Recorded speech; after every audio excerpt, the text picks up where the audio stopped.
Oh. Okay, I think this is working better this time.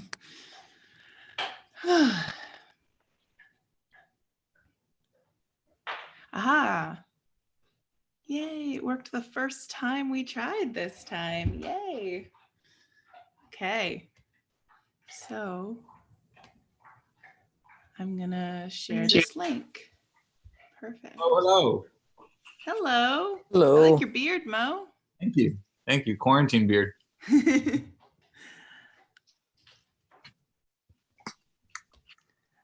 So I'm just setting up the live feed and posting the link to our Twitter and Facebook and all that. So if you need the link to share around, that's where it's going to be.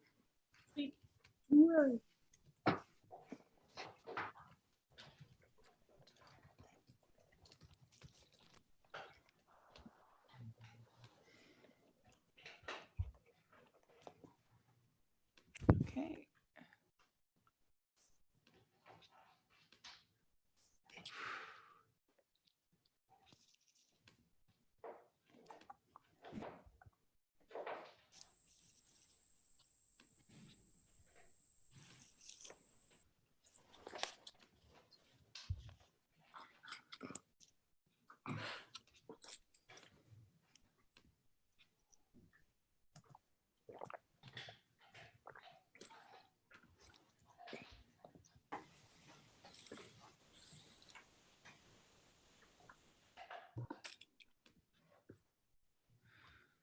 Is anyone else having a hard time with Twitter right now?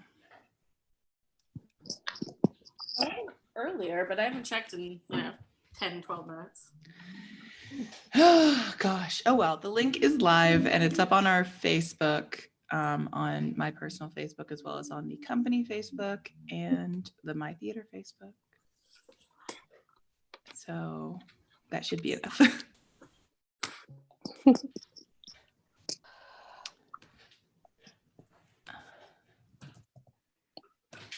I don't know what's going on here with the internet's just not on my side lately. Hello, everyone who's just joined us. Remember to change your name to your character name if you can. Not if you can, just do it. You can. I'll figure out how. You have to hover over your photo in the top right corner. There's 3 dots. And if you hover over the 3 dots, there will be a name change option.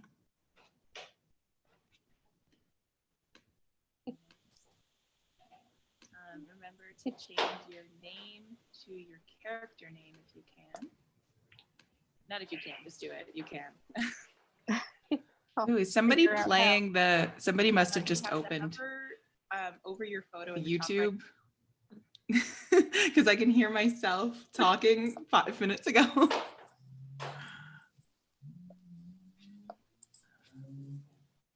Okay, so it's posted there. Just making sure it's in all the places it's supposed to be.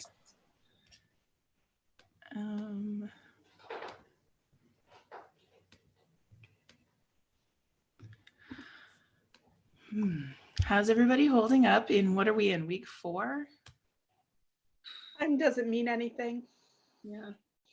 What doesn't mean anything? Time. Blur. This is true, unfortunately. Unfortunately. Has anyone tried tweeting anything out in the last 5 minutes? I don't have a tweeter. You don't have a tweet? I have noticed this because I have tried to tag you many times over the years.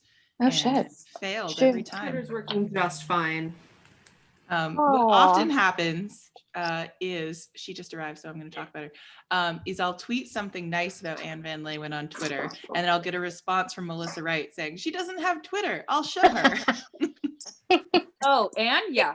Yeah. Yes, that's true. Yeah. Never could figure the damn thing out. I vastly prefer it to Instagram, but that's because I'm a here are my words person as opposed to here are my photos person. That makes sense. Yes. All right, let's check out this cast list and see if we have everybody. Because this is a small, I don't think we do have everybody, but it's a smallish cast, so we're getting there. It's only 7:01. We have time. Okay, I'm gonna go clap because it's 7, but I'll be right back. Okay. And I'm gonna be listening the whole time. Okay, great. CHIO, I believe. 15. So, oh, we're only missing, oh no, because there's 2 people in one frame. So I think we're good actually. Let me double check. We've got Tori.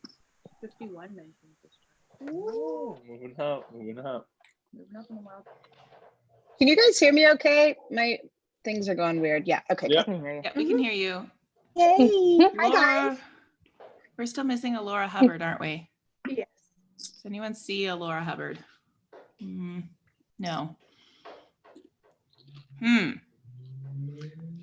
Okay, so we're waiting on Laura. Want me to text Laura? Yes, actually, if you could. Thank you, person who knows. Oh, wait, this might be her. Yeah, never mind. She's here. Okay, we've got Anne, Mark, Hi. Elizabeth, Cass, Melissa, Hillary, and Shaylin's here. Miriam, perfect. Okay, so we are all set to go. Hill, can you hear us? Can you come back for a second? Yeah, no, I'm back. Sorry. Oh, hi. There's every night at 7 New York claps for people who are working and doing everything. And there's a guy playing the Star Spangled Banner on his guitar, I think from a rooftop nearby. It's pretty badass. That's But awesome. I would try to do that. Very cute. I'm back now. Okay, so we are on YouTube. I'm gonna hit record. Important thing to remember to do. Okay. Hi, everybody. Thanks for coming. And we're gonna quickly run through the cast list before we get started. When I say your name, please wave and say hello so we know that both your audio and your video are working. Okay, playing Benedict, we have Mo Kamali. Hello, everyone. Beatrice is Tori Urquhart. Paula. Leonardo is Thomas Goff. Hello. Hero is played by Gabby Grice. Hi. Don Pedro is Laura Hubbard. Hello. Don John, Anne Van Leeuwen. Hello. Claudio is Mark Crater. Hey. Antonio / Sexton is Elizabeth Morris. Hello. Conrad is being read by Cass Van Wyck. Hey. Baraccio is Melissa Wright. Hello. Margaret, Hillary Wardinger. Hello, everyone. Dogberry is Elizabeth Ramirez. Hello. Vergis, Lord, and Balthazar is Charlotte Brewer. Hello. Ursula, First Watchman, and Friar Francis is Shaylin McFall. Hey. And Second Watchman, Messenger, and Boy is Miriam Bachman. Hello. Perfect. All right. Let's get going. Did I miss Antonio? Pardon me? Who's reading Antonio? I missed that one. I am. Hi. Oh, hi. Elizabeth. Okay, if everybody's ready, let's get started. Much Ado About Nothing by William Shakespeare, Act 1, Scene 1, before Leonardo's house. Enter Leonardo, Hero, and Beatrice with a messenger. I learned in this letter that Don Peter of Aragon comes this night to Messina. He is very nearby this. He was not 3 leagues off when I left him. How many gentlemen have you lost in this action? But few of any sort, and none of name. Victory is twice itself when the achiever brings home full numbers. I find here that Don Peter hath bestowed much honor on a young Florentine called Claudio. Much deserved on his part, and equally remembered by Don Pedro. He hath borne himself beyond the promise of his age. Doing in the figure of a lamb the feats of a lion, he hath indeed better at expectation than you must expect of me to tell you how. He hath an uncle here in Messina, will be very much glad of it. I have already delivered him letters, and there appears much joy in him, even so much that joy could not show itself modest enough without a badge of bitterness. Did he break out into tears? In great measure. A kind overflow of kindness. There are no faces truer than those that are so washed. How much better it is to weep at joy than to joy at weeping. I pray you, is Signor Montano returned from the wars or no? I know none of that name, lady. There was none such in the army of any sort. What is he that you ask for, niece? My cousin means Signor Benedict of Padua. Oh, he's returned, and as pleasant as ever he was. He set up his bills here in Messina and challenged Cupid at the flight. And my uncle's fool, reading the challenge, subscribed for Cupid and challenged him at the bird bolt. I pray you, how many hath he killed and eaten in these wars? But how many hath he killed? For indeed, I promise to eat all of his killing. Faith, niece, you tax Signor Benedict too much, but he'll be meat with you, I doubt it not. He hath done good service, lady, in these wars. You had musty victual, and he had hoped to eat it. He's a very valiant trencherman. He hath an excellent stomach. And a good soldier too, lady. And a good soldier to a lady, but what is he to a lord? A lord to a lord, a man to a man, stuffed with all honorable virtues. It is so indeed, he is no less than a stuffed man. But for the stuffing, well, we are all mortal. You must not, sir, mistake my niece. There is a kind of merry war betwixt Signor Benedict and her. They never meet, but there's a skirmish of wit between them. Alas, he gets nothing by that. In our last conflict, 4 of his 5 wits went halting off, and now is the whole man governed with 1. So that if he had wit enough to keep himself warm, let him bear it for the difference between himself and his horse, for it is all the wealth that he hath left to be known a reasonable creature. Who is his companion now?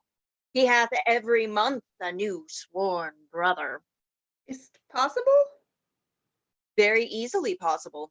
He wears his faith, but as the fashion of his hat, it ever changes with the next block. I see, lady, the gentleman is not in your books. No, and he were, I would burn my study. But I pray you, who is his companion? Is there no young squarer now that will make a voyage with him to the devil? He is most in the company of the right noble Claudio. Oh, Lord, he will hang upon him like a disease. He is sooner caught than the pestilence, and the taker runs presently mad. God help the noble Claudio. If he have caught the Benedict, it will cost him £1,000 ere he be cured. I will hold friends with you, lady. Do, good friend. You will ne'er run mad, niece. No, not till a hot January. Don Pedro is approached. Enter Don Pedro, Don John, Claudio, Benedict, and Balthazar. Good Signor Leonardo, you are come to meet your trouble. The fashion of the world is to avoid cost, and you encounter it. Never came trouble to my house in the likeness of your grace. For trouble being gone, comfort should remain, but when you depart from me, sorrow abides and happiness takes his leave. You embrace your charge too willingly. I think this is your daughter. Her mother hath many times told me so. Were you in doubt, sir, that you asked her? Signor Benedict, no, for then were you a child. You have it full, Benedict. We may guess by this what you are, being a man. Truly, the lady fathers herself. Be happy, lady, for you are like an honorable father. If Signor Leonardo be her father, she would not have his head on her shoulders for all Messina, as like him as she is. I wonder that you will still be talking, Signor Benedict. Nobody marks you. What? My dear Lady Disdain, are you yet living? Is it possible Disdain should die while she hath such meat food to feed it as Signor Benedict? Courtesy itself must convert to disdain if you come in her presence. Then is courtesy a turncoat. But it is certain I am loved of all ladies, only you excepted, and I would I could find in my heart that I had not a hard heart, for truly I love them. A dear happiness to women. They would else have been troubled with a pernicious suitor. I thank God in my cold blood I am of your humor for that. I had rather hear my dog bark at a crow than a man swear he loves me. God keep your ladyship still in that mind. So some gentleman or other shall scape a predestinate scratched face. Scratching could not make it worse, and 'twere such a face as yours were. Well, you are a rare parrot teacher. A bird of my tongue is better than a beast of yours. I would my horse had the speed of your tongue, and so good a continuer. But keep your way, in God's name I have done. You always end with a jade's trick. I know you of old. That is the sum of all, Leonato. Signor Claudio and Signor Benedict, my dear friend Leonato hath invited you all. I tell him we shall stay here at least a month, and he heartily prays some occasion may detain us longer. I dare swear he is no hypocrite, but prays from his heart. If you swear, my lord, you shall not be forsworn. Don John. Let me bid you welcome, my lord. Being reconciled to the prince your brother, I owe you all duty. I thank you. I am not of many words, but I thank you. Please it, your grace, lead on. Oh, your hand, Leonato. We will go together. Exeunt all except Benedict and Claudio. Benedict, didst thou note the daughter of Signor Leonato? I noted her not, but I looked on her. Is she not a modest young lady? Do you question me as an honest man should, for my simple true judgment? Or would you have me speak after my custom as being a professed tyrant to their sex? No. I pray thee, speak in sober judgment. Why, in faith, methinks she's too low for a high praise, too brown for a fair praise, and too little for a great praise. Only this commentation I can afford her, that were she other than she is, she were unhandsome, and being no other but as she is, I do not like her. Thou thinkest I am in sport. I pray thee tell me truly how thou likest her. Would you buy her that you inquire after her? Oh, can the world buy such a jewel? Yea, and a case to put it into. But speak you this with a sad brow? Or do you play the flouting jack to tell us Cupid is the good hair finder and Vulcan a rare carpenter? Come, in what key shall a man take you to go in the song? In mine eye, she is the sweetest lady that ever I looked on. I can see yet without spectacles, and I see no such matter. There's her cousin, and she were not possessed with a fury, exceeds her as much in beauty as the 1st of May doth the last of December. But I hope you have no intent to turn husband, have you? I would scarce trust myself, though I had sworn the contrary, if Hero would be my wife. Is it come to this? In faith, hath not the world one man, but he will wear his cap with suspicion. Shall I never see a bachelor of 80 again? Go to, in faith, and thou wilt needs thrust thy neck into a yoke, wear the print of it, and sigh away Sundays. Look, Don Pedro is returned to seek you. What secret hath held you here that you followed not to Leonato's? I would your grace would constrain me to tell. I charge thee on my allegiance. You hear, Count Claudio, I can be secret as a dumb man, I would have you think so, but on my allegiance, he is in love. With who? Now that is your grace's part. Mark how short his answer is. With your Leonato's short daughter. If this were so were it uttered. Like the old tale, my lord. It is not so, nor 'twas not so, but indeed, God forbid it should be so. If my passion change not shortly, God forbid it should be otherwise.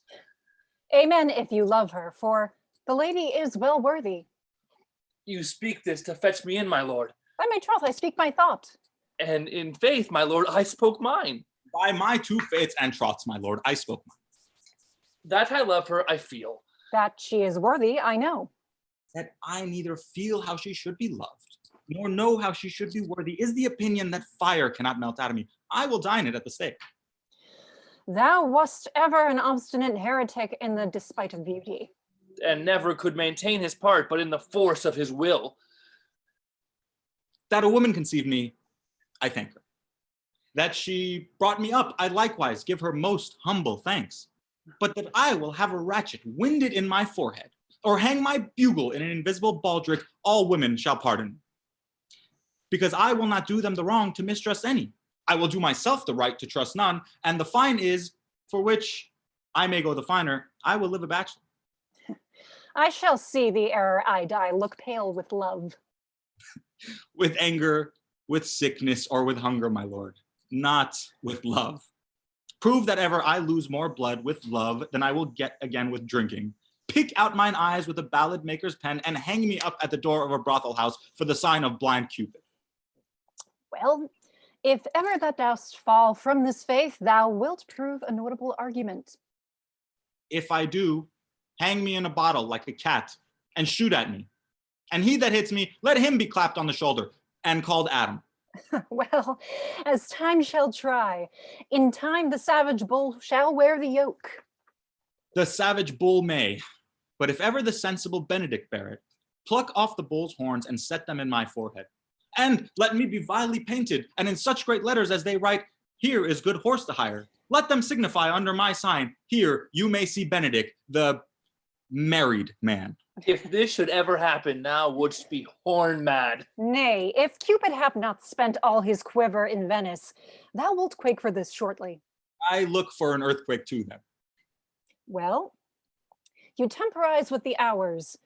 In the meantime, good Signor Benedict, repair to Leonato's, commend me to him, and tell him I will not fail him at supper, for indeed he hath made great preparation. I have almost matter enough in me for such an embassage, and so I commit you. To the tuition of God. From my house, if I had it. The 6th of July, your loving friend Benedict. Mock not, mock not. The body of your discourse is sometime guarded with fragments, and the guards are but slightly based on neither. Ere you flout old ends any further, examine your conscience. And so I leave you. My liege, your highness now may do me good. My love is thine to teach. Teach it but how, and thou shalt see how apt it is to learn. Any hard lesson that may do thee good. Hath Leonato any son, my lord? No child but Hero, she's his only heir. Dost thou affect her, Claudio? Oh, my lord. When you went onward on this ended action, I looked upon her with a soldier's eye, that liked but had a rougher task in hand than to drive liking to the name of love. But now I am returned, and that war thoughts have left their place vacant. In their rooms come thronging soft and delicate desires, all prompting me how fair young Hero is, saying, I liked her ere I went to wars.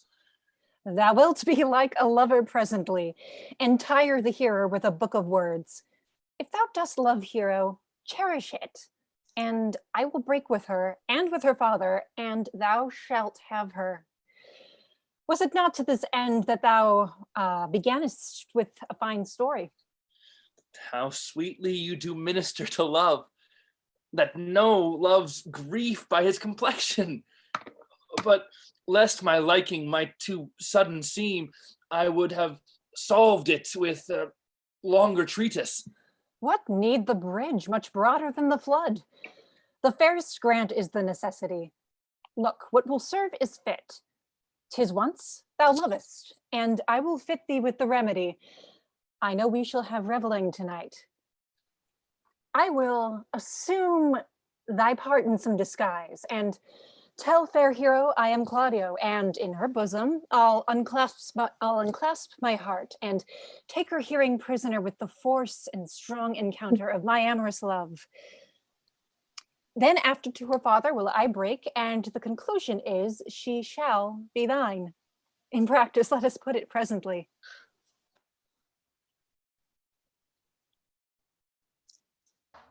Scene 2, a room in Leonato's house. Enter Leonato and Antonio meeting. Oh, no, brother. Where is my cousin, your son? Hath he provided music? He is very busy about it. But brother, I can tell you strange news that you yet dreamt not of. Are they good? As the event stamps them, but they have a good cover. They show well outward. The prince and Count Claudio, walking in a thick pleached alley in mine orchard, were thus much overheard by a man of mine. The prince discovered to Claudio that he loved my niece, your daughter, and meant to acknowledge it this night in a dance. And if he found her accordant, he meant to take the present time by the top and instantly break with you of it. Has the fellow any wit that told you this? A good sharp fellow. I will send for him and question him yourself. No. We will hold it as a dream till it appear itself. But I will acquaint my daughter with all, that she may be the better prepared for an answer, if peradventure this be true. Go you, tell her of it. Enter Cousins, you know what you have to do. Oh, I cry you mercy, friend. Go you with me, and I will use your skill. Good cousin, have a care this busy time. Exeunt. Scene 3, the same. Enter Don John and Conrad. What the good year, my lord? Why are you thus out of measure sad? There is no measure in the occasion that breeds. Therefore, the sadness is without limit. Well, you should hear reason. And when I have heard it, what blessing brings it? If not a present remedy, at least a patient sufferance. I wonder that thou, being as thou sayest thou art, born under Saturn, goest about to apply a moral medicine to a mortifying mischief. I cannot hide what I am. I must be sad when I have cause, and smile at no man's jests, eat when I have stomach, and wait for no man's leisure, sleep when I am drowsy, and tend on no man's business, laugh when I am merry, and claw no man in his humor. Yea, but you must not make the full show of this till you may do it without controlment. You have late stood out against your brother, and he hath taken you newly into his grace. Where it is impossible, you should take true root, but by the fair weather that you make yourself. It is needful that you frame the season for your own harvest. I had rather be a canker in a hedge than a rose in his grace. And it better fits my blood to be disdained of all than to fashion a carriage to rob love from any. In this, though I cannot be said to be a flattering honest man, it must not be denied that I am plain dealing villain. I am trusted with a muzzle and enfranchised with a clog. Therefore, I have decreed not to sing in my cage. If I had my mouth, I would bite. If I had my liberty, I would do my liking. In the meantime, let me be that I am, and seek not to alter me. Well, can you make no use of your discontent? I make all use of it, for I use it only. Who comes Enter here? Baraccio. What news, Baraccio? I came yonder from a great supper. The prince, your brother, is royally entertained by Leonato, and I can give you intelligence of an intended marriage. Will it serve for any model to build mischief on? What is he for a fool that betroths himself to unquietness? Marry, it is your brother's right hand. Who? The most exquisite Claudio? Even he? A proper squire. And who? And who? Which way looks he? Marry, on Hero, the daughter and heir of Leonato. Ah, a very forward march, chick. How came you to this? Being entertained for a perfumer as I was smoking a musty room, comes me the prince and Claudio, hand in hand in sad conference. I whipped me behind the heiress, and there heard it agreed upon that the prince should woo Hero for himself, and having obtained her, give her to Count Claudio. Come, let us thither.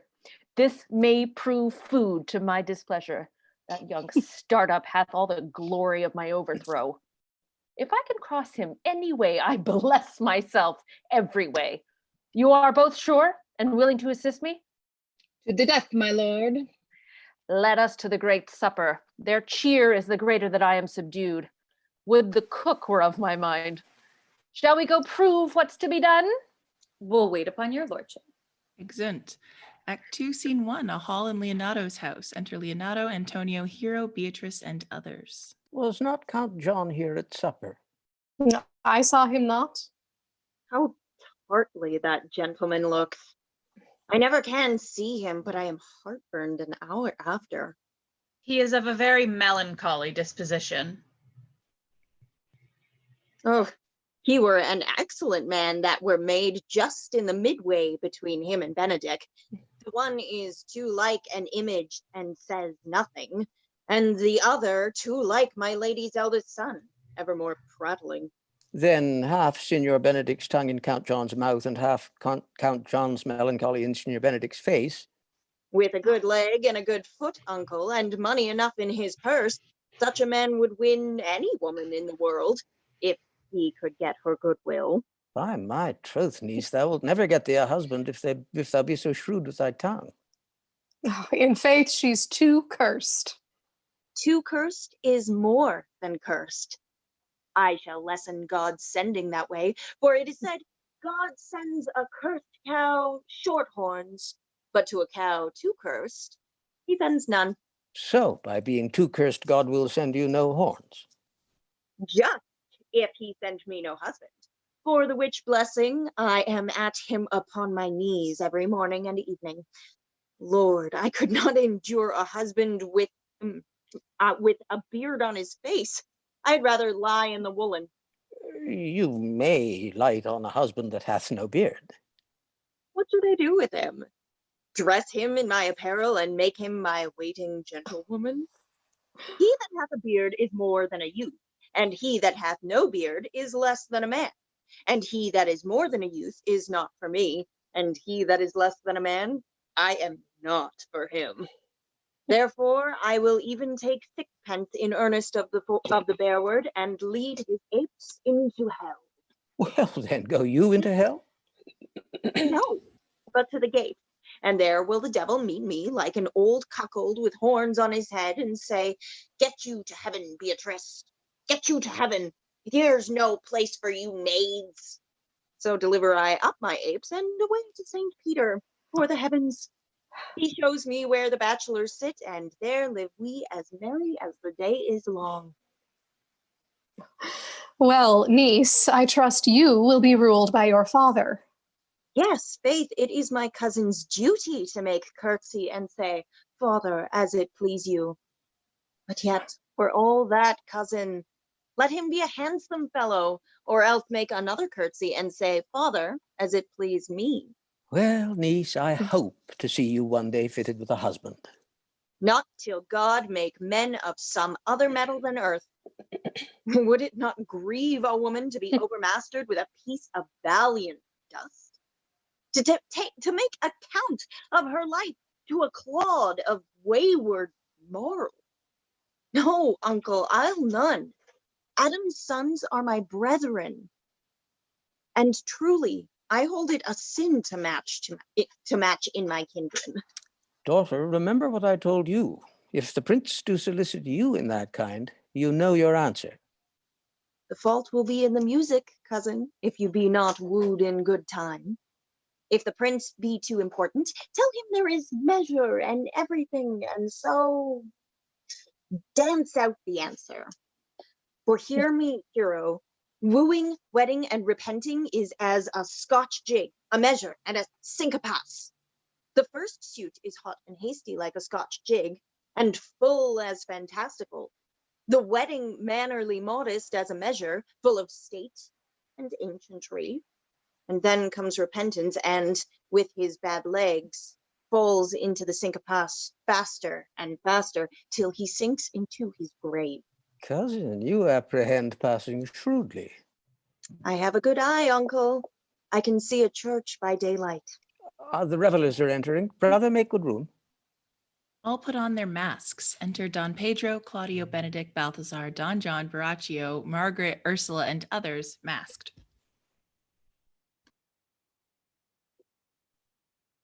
Lady. Don Pedro.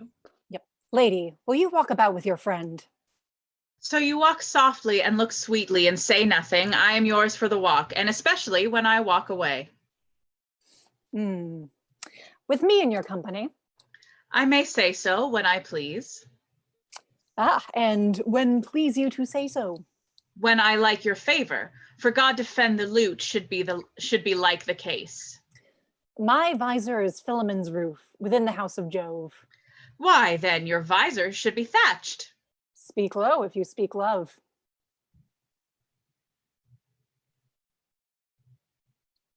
drawing you aside.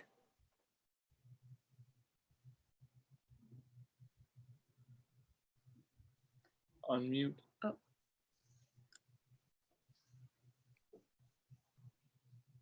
Unmute. Sorry. All right. Well, I would you did like me. So would I not, for your own sake. For I have many ill qualities. Which is one. I say my prayers aloud. I love you the better. The hearers may cry amen.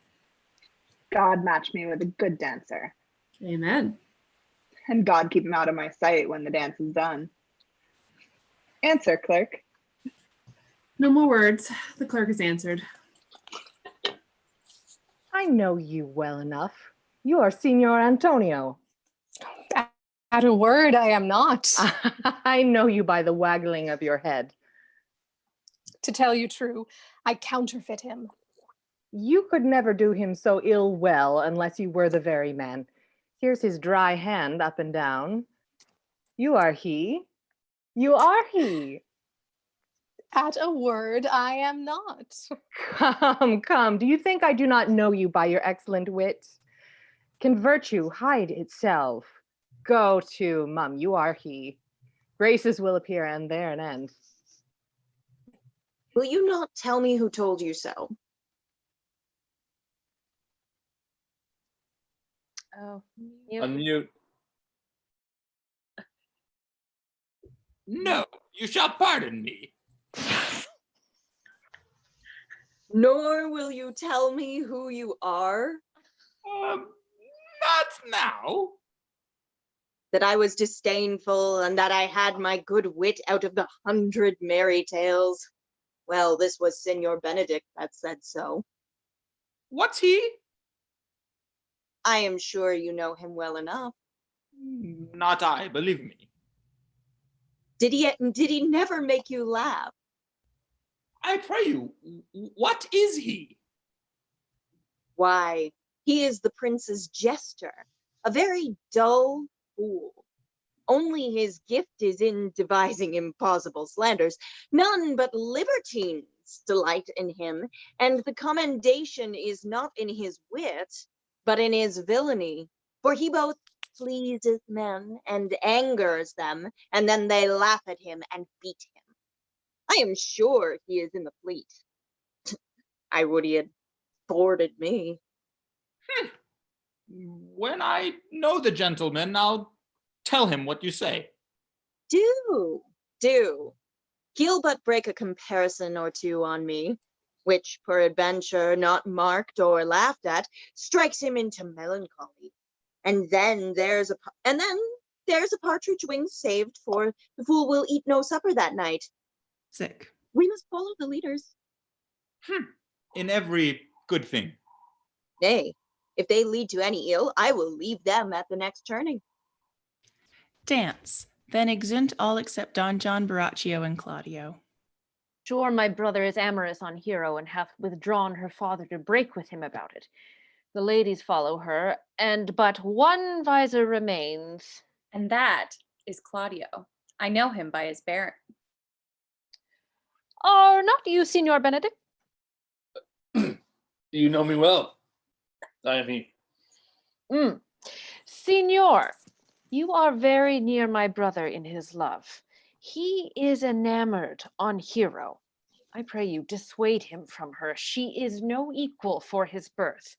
You may do the part of an honest man in it. How know you he loves her?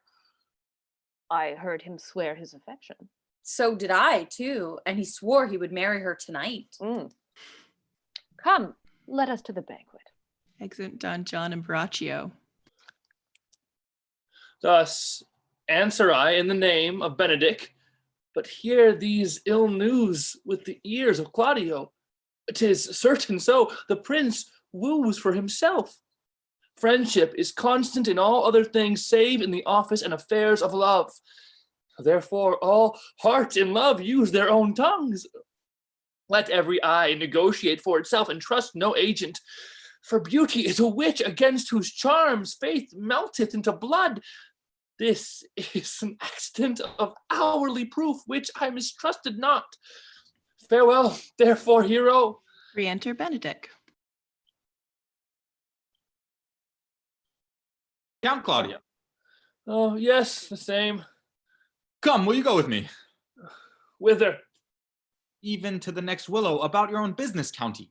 What fashion will you wear the garland of? About your neck, like a usurer's chain, or under your arm, like a lieutenant's scarf? You must wear it one way, for the prince hath got your hero. Oh, I wish him joy of her. Why, that's spoken like an honest drovier. So they sell bullocks. But did you think the prince would have served you thus? I pray you, leave me. Now you strike like the blind man. 'Twas the boy that stole your meat, and you'll beat the post. If it will not be, I'll leave you. Alas, poor hurt fowl. Now will he creep into sedges. But that my lady Beatrice should know me, and not know me, the prince's fool, ha! It may be I go under that title because I am merry. Yea, but so I am apt to do myself wrong. I am not so reputed. It is the base, though bitter disposition of Beatrice that puts the world into her person and so gives me out. Well, I'll be revenged as I may. Re-enter Don Pedro. Now, Signor, where's the Count? Did you see him? Troth, my lord, I have played the part of Lady Fame. I found him here, as melancholy as a lodge in a warren. I told him, and I think I told him true, that your grace hath got the goodwill of this young lady. And I offered him my company to a willow tree, either to make him a garland as being forsaken, or to bind him up with a rod as being worthy to be whipped.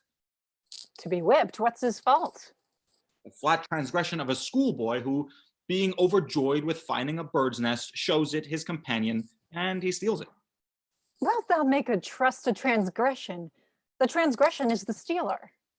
Yet it had not been amiss the rod had been made, and the garland too. For the garland he might have worn himself, and the rod he might have bestowed on you, who, as I take it, have stolen his bird's nest. I will teach them to sing and restore them to the owner. If their singing answer your saying, by my faith, you say honestly. The lady Beatrice hath a quarrel with you. The gentleman that danced with her told her that she is much wronged by you. Oh, she misused me past the endurance of a block. An oak, but with one green leaf on it, would have answered her. My very visor began to assume life and scold with her. She told me, not thinking I had been myself, that I was the prince's jester, that I was duller than a great thaw, huddling jest upon jest with such impossible conveyance upon me that I stood like a man at a mark, with a whole army shooting at me. She speaks poniards, and every word stabs. If her breath were as terrible as her terminations, there were no living near her. She would infect the North Star. I would not marry her, though she were endowed with all that Adam bad left him before he transgressed.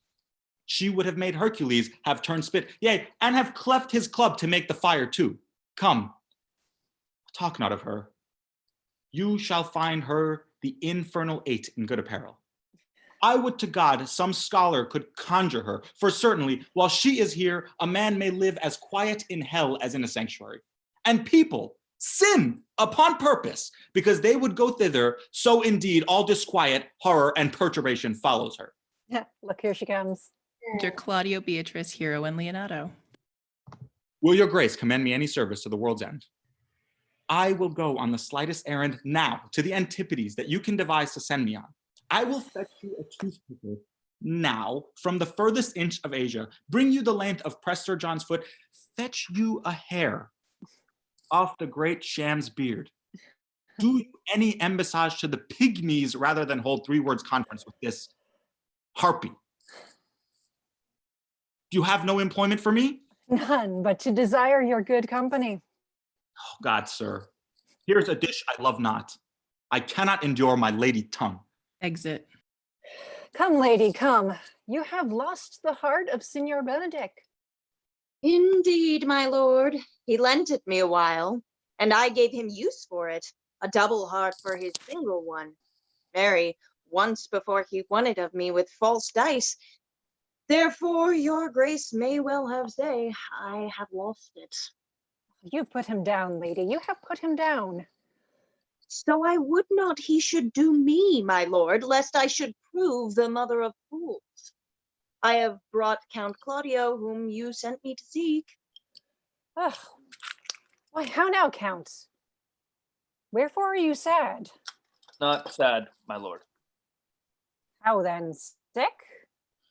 Neither, my lord. The Count is neither sad, nor sick, nor merry, nor well, but civil, Count. Civil as an orange, and something of a jealous complexion. In faith, lady, I think your blazon to be true, though I'll be sworn, if he be so, his conceit is false. Here, Claudio, I have wooed in thy name, and fair hero is won. I have broke with her father, and his goodwill obtained. Name the day of marriage, and God give thee joy. Count, take of me my daughter, and with her my fortunes. His grace hath made the match, and then grace say amen to it. Speak, Count, 'tis your cue. Silence is the perfectest herald of joy. I were but little happy if I could say how much. Lady, as you are mine, I am yours. I give away myself for you and dote upon the exchange. Speak, cousin, or if you cannot, stop his mouth with a kiss, and let not him speak neither. In faith, lady, you have a merry heart. Yea, my lord, I thank it, poor fool. It keeps on the windy side of care.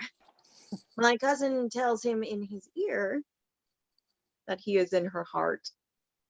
And so she doth, cousin.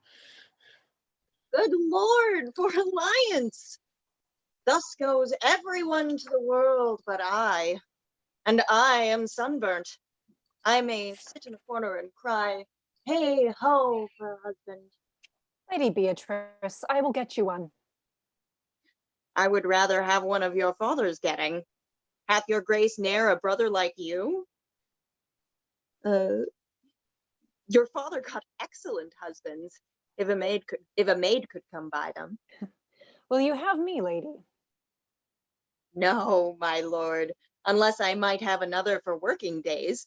Your grace is too costly to wear every day. But I beseech your grace, pardon me. I was born to speak all mirth and no matter. Oh, your silence most offends me, and to be merry best becomes you. For out of question, you are born in a merry hour. No, sure, my lord, my mother cried. But then there was a star danced, and under that was I born. Cousins, God give you joy. Niece, will you look to those things I told you of? I cry you mercy, uncle, by your grace's pardon. Exit.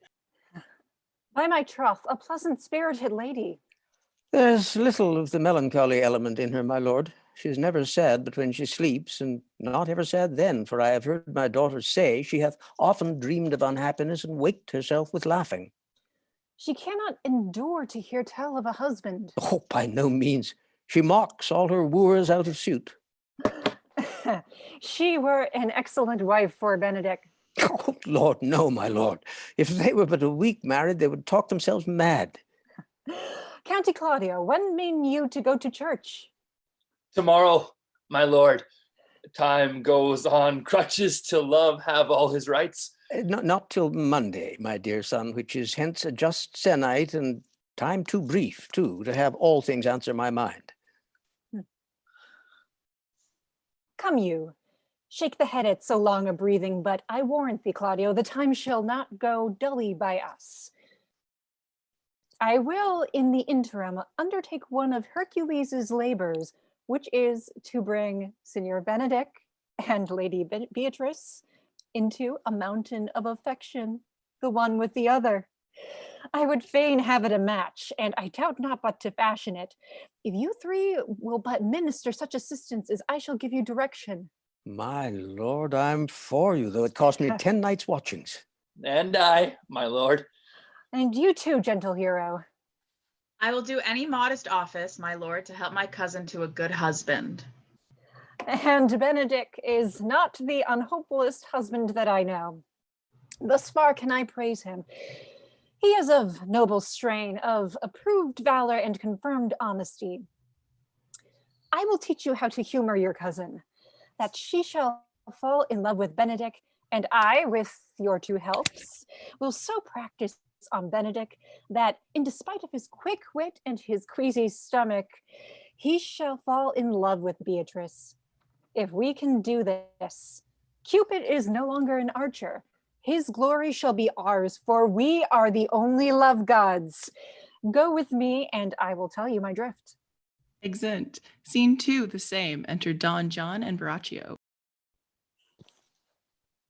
It is so. The Count Claudio shall marry the daughter of Leonardo. Yea, my lord. But I can cross it. Any bar, any cross, any impediment will be medicinable to me. I am sick in displeasure to him, and whatsoever comes athwart his affection ranges evenly with mine. How canst thou cross this marriage? Not honestly, my lord, but so covertly that no dishonesty shall appear in me. Show me briefly how. I think I told your lordship a year since how much I am in the favor of Margaret, the waiting gentlewoman to Hero. I remember. I can, at any unseasonable instant of the night, appoint her to look out at her lady's chamber window. What life is in that to be the death of this marriage? The poison of that lies in you to temper. Go you to the prince your brother.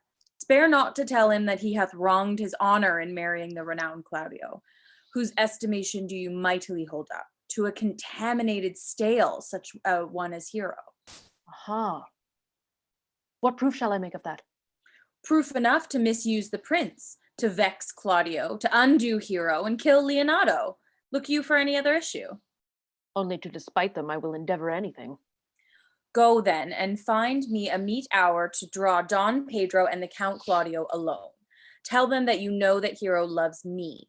Intend a kind of zeal both to the prince and Claudio, as in love of your brother's honor, who hath made this match, and his friend's reputation, who is thus like to be cozened with the semblance of a maid, that you have discovered thus.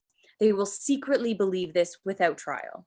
Offer them instances which shall bear no less likelihood than to see me at her chamber window. Hear me call Margaret Hero.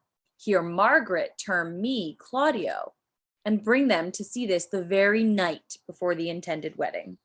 For in the meantime, I will so fashion the matter that Hero shall be absent, and there shall appear such seeming truth of Hero's disloyalty that jealousy shall be called assurance, and all the preparation overthrown. Grow this to what adverse issue it can. I will put it in practice.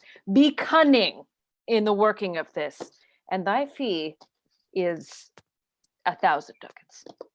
Be you constant in the accusation, and my cunning shall not shame me. I will presently go learn the day of their marriage. Scene 3, Leonardo's orchard. Enter Benedict. Boy. Enter boy. Signor? In my chamber window lies a book. Bring it hither to me in the orchard. I am here already, sir. I know that, but I would have thee hence and here again. Exit boy. I do much wonder that one man, seeing how another man is a fool when he dedicates his behaviors to love, will, after he hath laughed at such shallow follies in others, become the argument of his own scorn by falling in love. And such a man is Claudio. I have known when there was no music with him but the drum and the fife, and now had he rather hear the tabor and the pipe. I have known when he would have walked 10 miles afoot to see a good armor, and now will he lie 10 nights awake carving the fashion of a new doublet. He was wont to speak plain and to the purpose, like an honest man and a soldier. And now is he turned orthography. His words are a very fantastical banquet, just so many strange dishes. May I be so converted and see with these eyes? I cannot tell. I think not. I will not be sworn, but love may transform me into an oyster. But I'll take my oath on it. Till he have made an oyster of me, he shall never make me such a fool. One woman is fair, yet I am well. Another is wise, yet I am well. Another virtuous, yet I am well. But till all graces be in one woman shall not come in my grace. Rich she shall be, that's certain. Wise, or I'll none. Virtuous, or I'll never cheapen her. Fair, or I'll never look on her. Mild, or come not near me. Noble, or not I for an angel. Of good discourse, an excellent musician, and her hair shall be of what color it please God. Ha! The prince and once your love, I will hide me in the arbor. Withdraws. Enter Don Pedro, Claudio, and Leonardo. Come, shall we hear this music? Yea, my good lord. How still the evening is, has hushed on purpose to grace harmony. See you where Benedict hath hid himself. Oh, very well, my lord. The music ended, we'll fit the kid fox with a pennyworth. Balthazar with music. Come, Balthasar, we'll hear that song again. Oh, good my lord, tax not so bad a voice to slander music any more than once. It is the witness still of excellency to put a strange face on his own perfection. I pray thee, sing, and let me woo no more. Because you talk of wooing, I will sing. Since many a wooer doth commence his suit to her he thinks not worthy, yet he woos, yet will he swear his love. Now pray thee, come. Or if thou wilt hold longer argument, do it in notes. Note this before my notes. There is not a note of mine that is worth noting. Why, these are very cautious that he speaks. Notes, forsooth, and nothing. Air. Unmute. Unmute. The props. Now, now his soul ravished, is it not strange that sheep's guts should hale souls out of men's bodies? Well, a horn for my money when all's done. Song. Sigh no more, ladies, sigh no more. Men were deceivers ever, one foot in sea and one on shore. To one thing constant never. Then sigh not so, but let them go, and be you blithe and bonny, converting all your sounds of woe into hey. Hey, nonny, nonny, nonny, no, sing no more, diddy, sing no more, sing no more, sing no more. Of dumps so dull and heavy, the fraud of men was ever so, since summer first was leafy, then sigh not so. And company. By my troth, a good song. And an ill singer, my lord. No, faith, thou singest well enough for a shift. And he had been a dog that should have howled thus, they would have. And I pray God, his bad voice bode no mischief. I had as lief have heard the night raven. Come, what plague could have come after it? Yea, marry, dost thou hear, Balthazar? I pray thee, get us some excellent music, for tomorrow night we would have it at the Lady Hero's chamber window. The best I can, my lord. Do so. Farewell. Exit Balthazar. Come hither, Leonardo. What was it you told me of today, that your niece, Beatrice, was in love with Signor Benedict? Oh, I stalk on. The foul shits. I did never think that lady would have loved any man. No, nor I neither, but most wonderful that she should so dote on Signor Benedict, whom she hath in all outward behaviors seemed ever to abhor. Is it possible? It's the wind in that corner.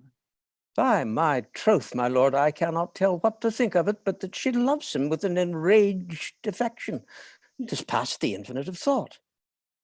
Maybe she doth but counterfeit. Faith, like enough. Oh, God, counterfeit? There was never counterfeit of passion came so near the life of passion as she discovers it. Why, what effects of passion shows she? Bait the hook well, this fish will bite. What effect, my lord? Well, she will sit you. You heard my daughter tell you how? She did, indeed. How? How, pray you? You amaze me. I would have thought that her spirit had been invincible against all assaults of affection. I would have sworn it had, my lord, especially against Benedict. I should think this a gull, but that the white-bearded fellow speaks it. Knavery cannot sure hide himself in such reverence. He hath taken the infection, hold it up! Hath she made her affection known to Benedict? No, and swears she never will. That's her torment. 'Tis true indeed. So your daughter says, shall I, she says, that have so oft encountered him with scorn, write to him that I love him? This says she now, when she's beginning to write to him, for she'll be up 20 times a night, and there she will sit in her smock till she have writ a sheet of paper. My daughter tells us all. Now you talk of a sheet of paper. I remember a pretty jest your daughter told us of. Oh, when she had written and was reading it over, she found Benedict and Beatrice between the sheet. That! Oh, she tore the letter into 1,000 halfpence, railed at herself that she should be so immodest to write to one that she knew would flout her. I measured him, says she, by my own spirit, for I should flout him if he writ to me. Yea, though I love him, I should. Then down upon her knees she falls, weeps, sobs, beats her heart, tears her hair, prays, curses. Oh, sweet Benedict, God, give me patience. She doth indeed, my daughter says so. And the ecstasy hath so much overborne her that my daughter is sometimes afeard she will do a desperate outrage to herself. 'Tis very true. It were good that Benedict knew of it by some other, if she will not discover it. To what end? He would make but a sport of it, and torment the poor lady worse. And he should. It were an alms to hang him. She's an excellent, sweet lady, and out of all suspicion, she is virtuous. And she is exceeding wise. In everything, but in loving Benedict. Oh, my lord, wisdom and blood combating in so tender a body, we have 10 proofs to 1 that blood hath the victory. I'm sorry for her, as I have just cause, being her uncle and her guardian. I would she had bestowed this dotage on me. I would have daffed all other respects and made her half myself.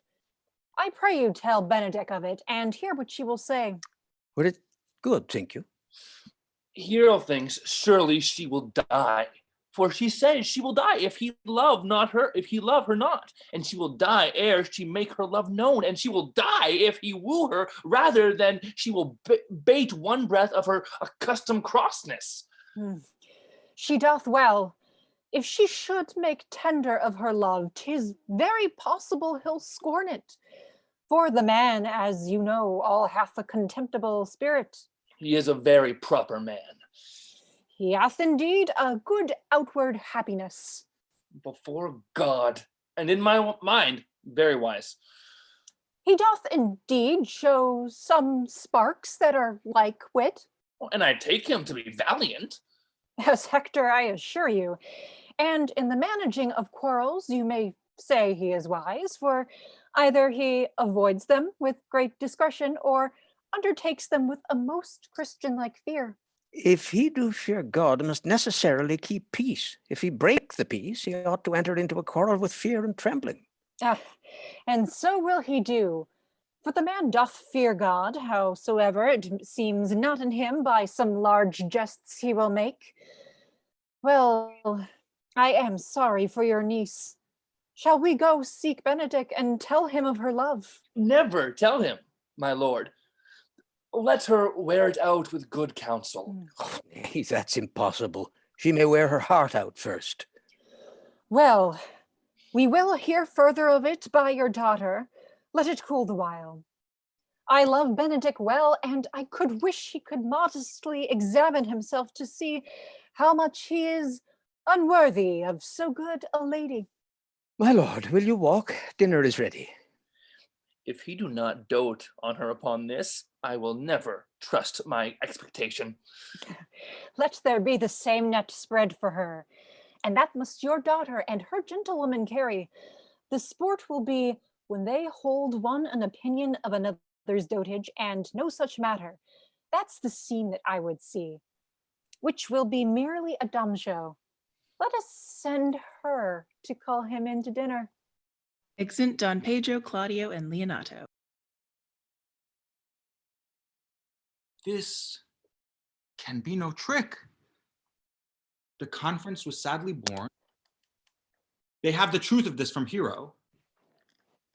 They seem to pity the lady. It seems her affections have their full bent. Love me? Why? It must be requited. I hear how I am censured. They say I will bear myself proudly if I perceive the love come from her. They say too that she will rather die than give any sign of affection. I did never think to marry. I must not seem proud. Happy are they that hear their detractions and can put them to mending. They say the lady is fair. 'Tis a truth, I can bear them witness. And virtuous, 'tis so, I cannot reprove it. And wise, but for loving me, by my troth, it is no addition to her wit, nor no great argument of her folly, for I will be horribly in love with her. I may chance have some odd quirks and remnants of wit broken on me because I have railed so long against marriage, but doth not the appetite alter? A man loves the meat in his youth that he cannot endure in his age. Shall quips and sentences and these paper bullets of the brain awe a man from the career of his humor? No. The world must be peopled. When I said I would die a bachelor, I did not think I should live till I were married. Here comes Beatrice. By this day, she's a fair lady. I do spy some marks of love in her. Enter Beatrice.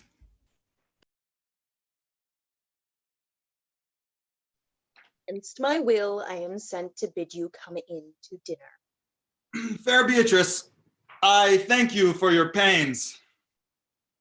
I took no more pains for those thanks than you take pains to thank me. If it had been painful, I would not have come. You take pleasure then in the message? Yea, just so much as you may take upon a knife's point and choke a dog withal. You have no stomach, senor. Very well. Exit. Against my will, I am bid you come into dinner. There's a double meaning in that. I took no more pains for those thanks than you took pains to thank me. That's as much to say, any pains that I take for you is as easy as thanks. If I do not take pity of her, I'm a villain. If I do not love her, I'm a Jew. I don't know. I will go get her picture. Exit. Awkward. Act 3, Scene 1, Leonato's garden. Enter hero, Margaret, and Ursula. Good Margaret, run thee to the parlor. There shalt thou find my cousin Beatrice proposing with the prince and Claudio. Whisper her ear and tell her, I and Ursula walk in the orchard, and our whole discourse is all of her. Say that thou overheardst us, and bid her steal into the pleached bower where honeysuckles ripened by the sun forbid the sun to enter, like favorites made proud by princes that advance their pride against that power that bred it. There will she hide her to listen our purpose. This is thy office. Bear thee well in it and leave us alone. I'll make her come, I warrant you, presently. Exit. Now, Ursula, when Beatrice doth come, as we do trace this alley up and down, our talk must only be of Benedick. When I do name him, let it be thy part to praise him more than ever man did merit. My talk to thee must be how Benedick is sick in love with Beatrice. Of this matter is little Cupid's crafty arrow made that only wounds by hearsay. Enter Beatrice behind. Now begin, for look where Beatrice like a lapwing runs close by the ground to hear our conference. The pleasantest angling is to see the fish cut with her golden oars the silver stream and greedily devour the treacherous bait. So angle we for Beatrice, who even now is couched in the woodbine coverture. Fear you not my part in the dialogue. Then we go near her, that her ear lose nothing of the false sweet bait that we lay for it. Approaching the bower. No, truly, Ursula, she is too disdainful. I know her spirits are as coy and wild as haggards of the rock. But are you sure that Benedick loves Beatrice so entirely? So says the prince and my new trothed lord. And did they bid you tell her of it, madam? They did entreat me to acquaint her of it, but I persuaded them, if they love Benedick, to wish him wrestle with affection, and never to let Beatrice know of it. Why did you so? Doth not the gentleman deserve as full as fortunate a bed as ever Beatrice shall couch upon? O God of love! I know he doth deserve as much as may be yielded to a man, but nature never framed a woman's heart of prouder stuff than that of Beatrice. Disdain and scorn ride sparkling in her eyes, misprizing what they look on, and her wit values itself so highly that to her all matter else seems weak. She cannot love, nor take no shape, nor project of affection. She is so self-endeared. Sure, I think so. And therefore, certainly, it were not good she knew his love, lest she'll make sport of it. Why, you speak truth. I never yet saw man, how wise, how noble, young, how rarely featured, but she would spell him backward. If fair-faced, she would swear the gentleman should be her sister. If black, why nature, drawing of an antique, made a foul blot. If tall, a lance, ill-headed. If low, an agate, very vilely cut. If speaking, why a vein blown with all winds. If silent, why a block moved with none. So turns she every man the wrong side out, and never gives to truth and virtue that which simpleness and merit purchaseth. Sure, such carping is not commendable. No, not to be so odd and from all fashions as Beatrice is, cannot be commendable. But who dare tell her so? If I should speak, she would mock me into air. Oh, she would laugh me out of myself, press me to death with wit. Therefore let Benedick like covered fire consume away in sighs, waste inwardly. It were a better death than die with mocks, which is as bad as die with tickling. Yet tell her of it. Hear what she will say. No, rather I will go to Benedick and counsel him to fight against his passion. And truly, I'll devise some honest slanders to stain my cousin with. One doth not know how much an ill word may empoison liking. Oh, do not do your cousin such a wrong. She cannot be so much without true judgment, having so swift and excellent a wit as she is prized to have, as to refuse so rare a gentleman as Signor Benedick. He is the only man of Italy, always excepted my dear Claudio. I pray you be not angry with me, madam. Speaking my fancy, Signor Benedick, for shape, for bearing, argument, and valor, goes foremost in report through Italy. Indeed, he hath an excellent good name. His Excellence did earn it ere he had it. When are you married, madam? Why, every day tomorrow. Come, go in. I'll show thee some attires, and have thy counsel which is the best to furnish me tomorrow. She's limed, I warrant you. We've caught her, madam. If it prove so, then loving goes by haps. Some Cupid kills with arrows, some with traps. Exeunt Hero and Ursula. What fire is in mine ears? Can this be true? Stand I condemned for pride and scorned so much?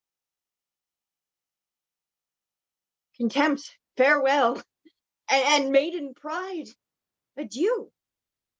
No glory lives behind the back of such. And Benedict, love on. I will requite thee, taming my wild heart to thy loving hand. If thou dost love, my kindness shall incite thee to bind our loves up in a holy band. For others say thou dost deserve, and I believe it better than reporting me. Exit. Scene 2, a room in Leonato's house. Enter Don Pedro, Claudio, Benedict, and Leonato. I do but stay till your marriage be consummate, and then I go toward Aragon. I'll bring you thither, my lord, if you'll vouchsafe me. Nay, that would be as great a soil in the new gloss of your marriage as to show a child his new coat and forbid him to wear it. I will only be bold with Benedict for his company, for from the crown of his head to the sole of his foot, he is all mirth. He hath twice or thrice cut Cupid's bowstring, and the little hangman dare not shoot at him. He hath a heart as sound as a bell, and his tongue is in the clapper.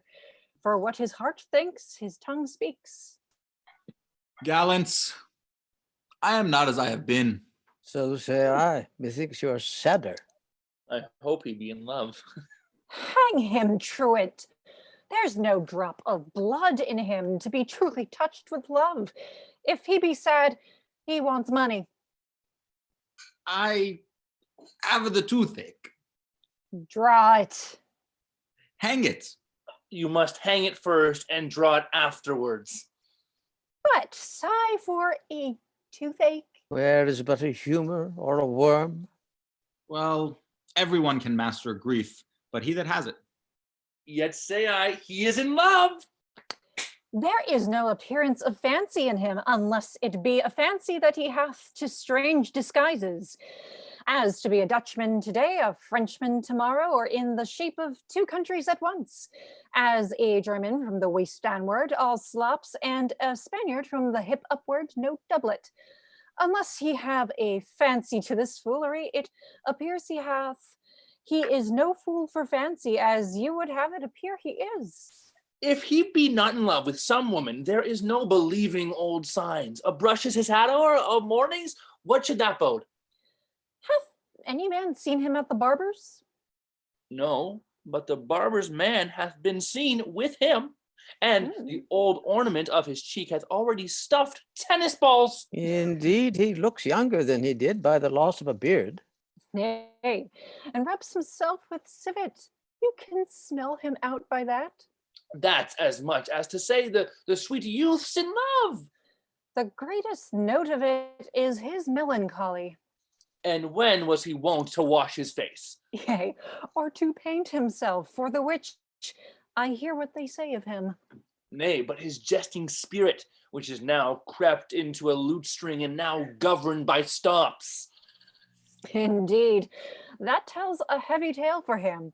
Conclude he is in love. Nay, but I know who loves him. That would I know too. I warrant one that knows him not. Yes, and his ill conditions, and in despite of all, dies for him. She shall be buried with her face upwards. Yet is this no charm for the toothache? Oh, senor, walk aside with me. I have studied 8 or 9 wise words to speak to you, which these hobby horses must not hear. Exeunt Benedict and Leonato. for my life to break with him about Beatrice. 'Tis even so. Hero and Margaret have by this played their parts with Beatrice, and then the two bears will not bite one another when they meet. Enter Don John. My lord and brother, God save you. Good den, brother. If your leisure served, I would speak with you. In private. If it please you. Yet Count Claudio may hear, for what I would speak of concerns him. What's the matter? Means your lordship to be married tomorrow. You know he does. I know not that, when he knows what I know. If there be any impediment, I pray you discover it. You may think I love you not. Let that appear hereafter, and aim better at me by that I now will manifest. For my brother, I think he holds you up well, and in dearness of heart hath helped to effect your ensuing marriage. Surely, suit ill spent and labor ill bestowed. Why, what's the matter? I came hither to tell you. And circumstances shortened, for she has been too long a talking of. The lady is disloyal. Who? Hero. Even she. Leonato's hero, your hero, every man's hero. Disloyal? The word is too good to paint out her wickedness. I could say she were worse. Think you of a worse title, and I will fit her to it. Wonder not till farther warrant, but go with me tonight, and you shall see her chamber window entered, even the night before her wedding day. If you love her then, tomorrow wed her. But it would better fit your honor to change your mind. May this be so? I will not think it. If you dare not trust that you see, confess not that you know. If you will follow me, I will show you enough. And when you have seen more and heard more, proceed accordingly. If I see anything tonight, why I should not marry her tomorrow in the congregation where I should wed, there will I shame her. And as I wooed for thee to obtain her, I will join with thee to disgrace her. I will disparage her no farther till you are my witnesses. Bear it coldly, but till midnight, and let the issue show itself. Oh, day untowardly turned. Oh, mischief strangely thwarting. Oh, plague right well prevented. So you will say when you have seen the sequel. Scene 3, a street. Enter Dogberry and Verges with the watch. Muted. I was so ready. Are you good men and true? Yea, or else it were pity, but they should suffer salvation, body and soul. Nay, that were punishment too good for them, if they should have allegiance in them being chosen for the prince's watch. Well, give them their charge, neighbor Dogberry. First, who think you the most desertless man to be constable? Hugh Oatcake, sir, or George Seacole, for they can write and read. Come hither, neighbor Seacole. God hath blessed you with a good name. To be a well-favored man is a gift of fortune. To read and write comes by nature. Both which, Master Constable. You have. I knew it would be your answer. Well, for your favor, sir, why, God give thanks, and make no boast of it. And for your writing and reading, let that appear when there is no need of such vanity. You are thought here to be the most senseless and fit man for the constable of the watch. Therefore, bear you the lantern. This is your charge. You shall comprehend all vagrant men. You are to bid any man stand in the prince's name.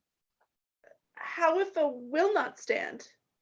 How do I then take no note of him, but let him go. And presently call the rest of the watch together, and thank God you are rid of that knave.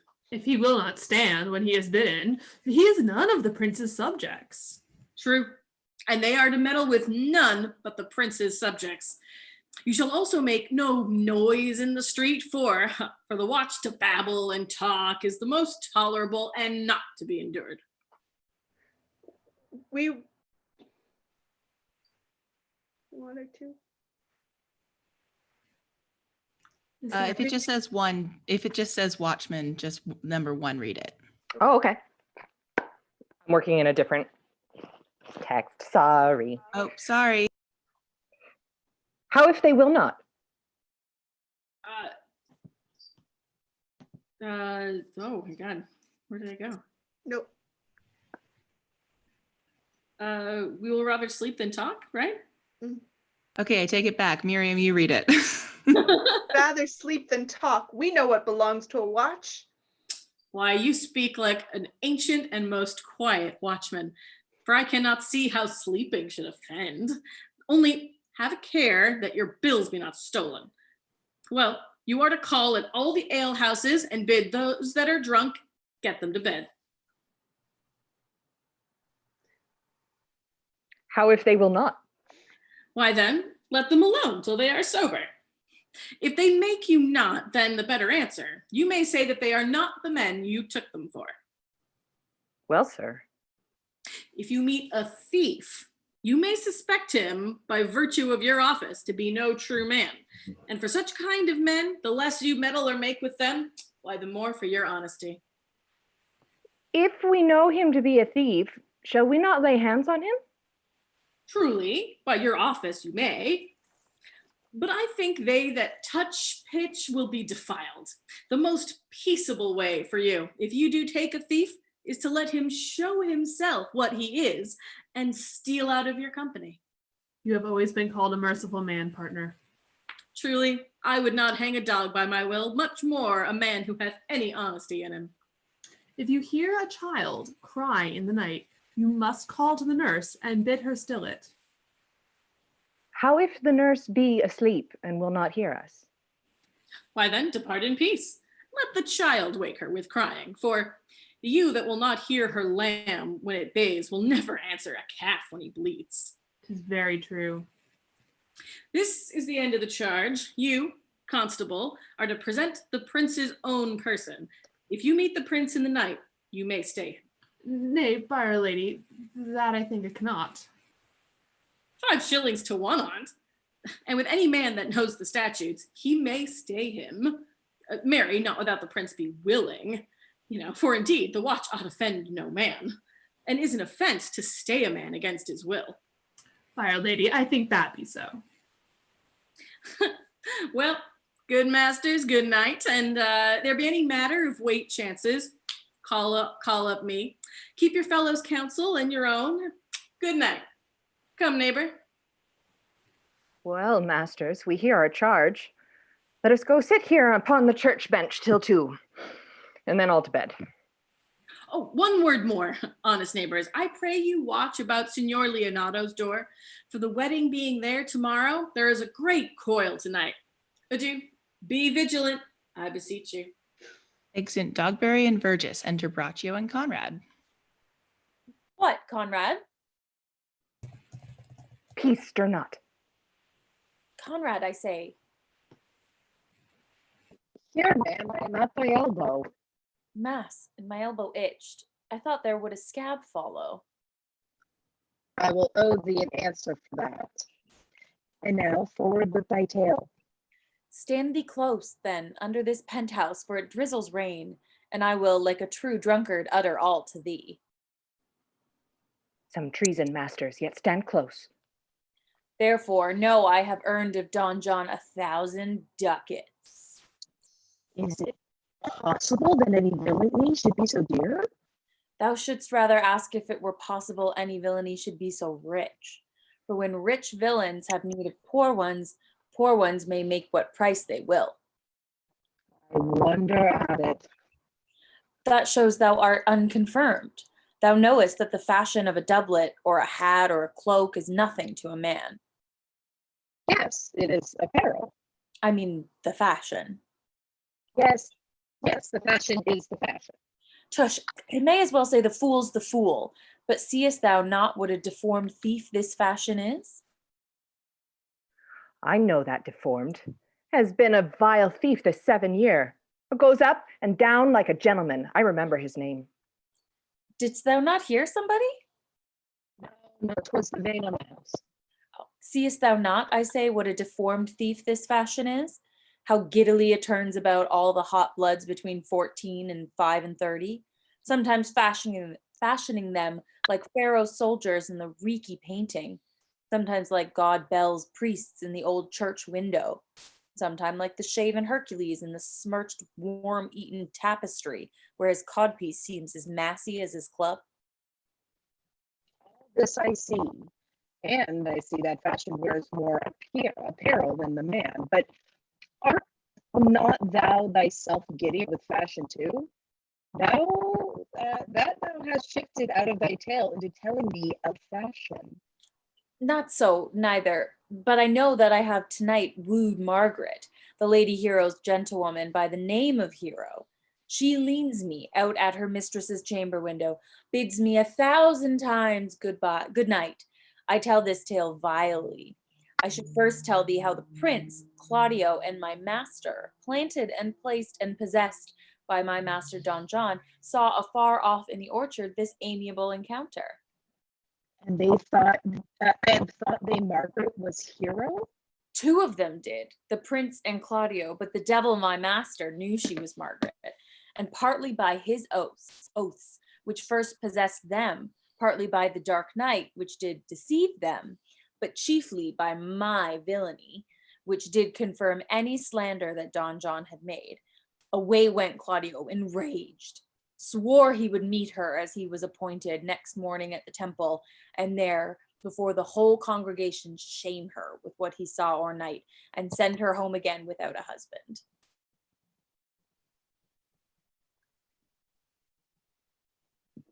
We charge you, in the prince's name, stand. Call up the right master constable. We have here recovered the most dangerous piece of lechery that ever was known in the Commonwealth. And one deformed is one of them. I know him, wears a lock. Masters. You'll be made bring deformed forth, I warrant you. Masters. Never speak, we charge you. Let us obey you to come with us. We are like to prove a goodly commodity being taken up of these men's bills. That would be a question, I warrant you.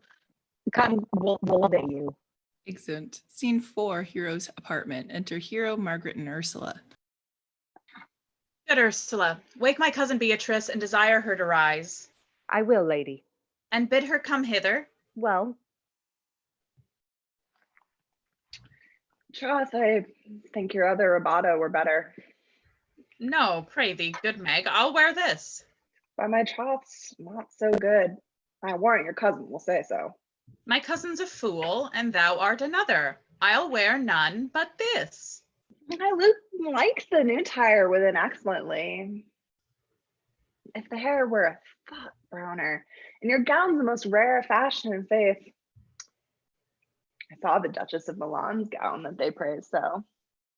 Oh, that exceeds, they say. By my troth, it's not but a nightgown in respect of yours.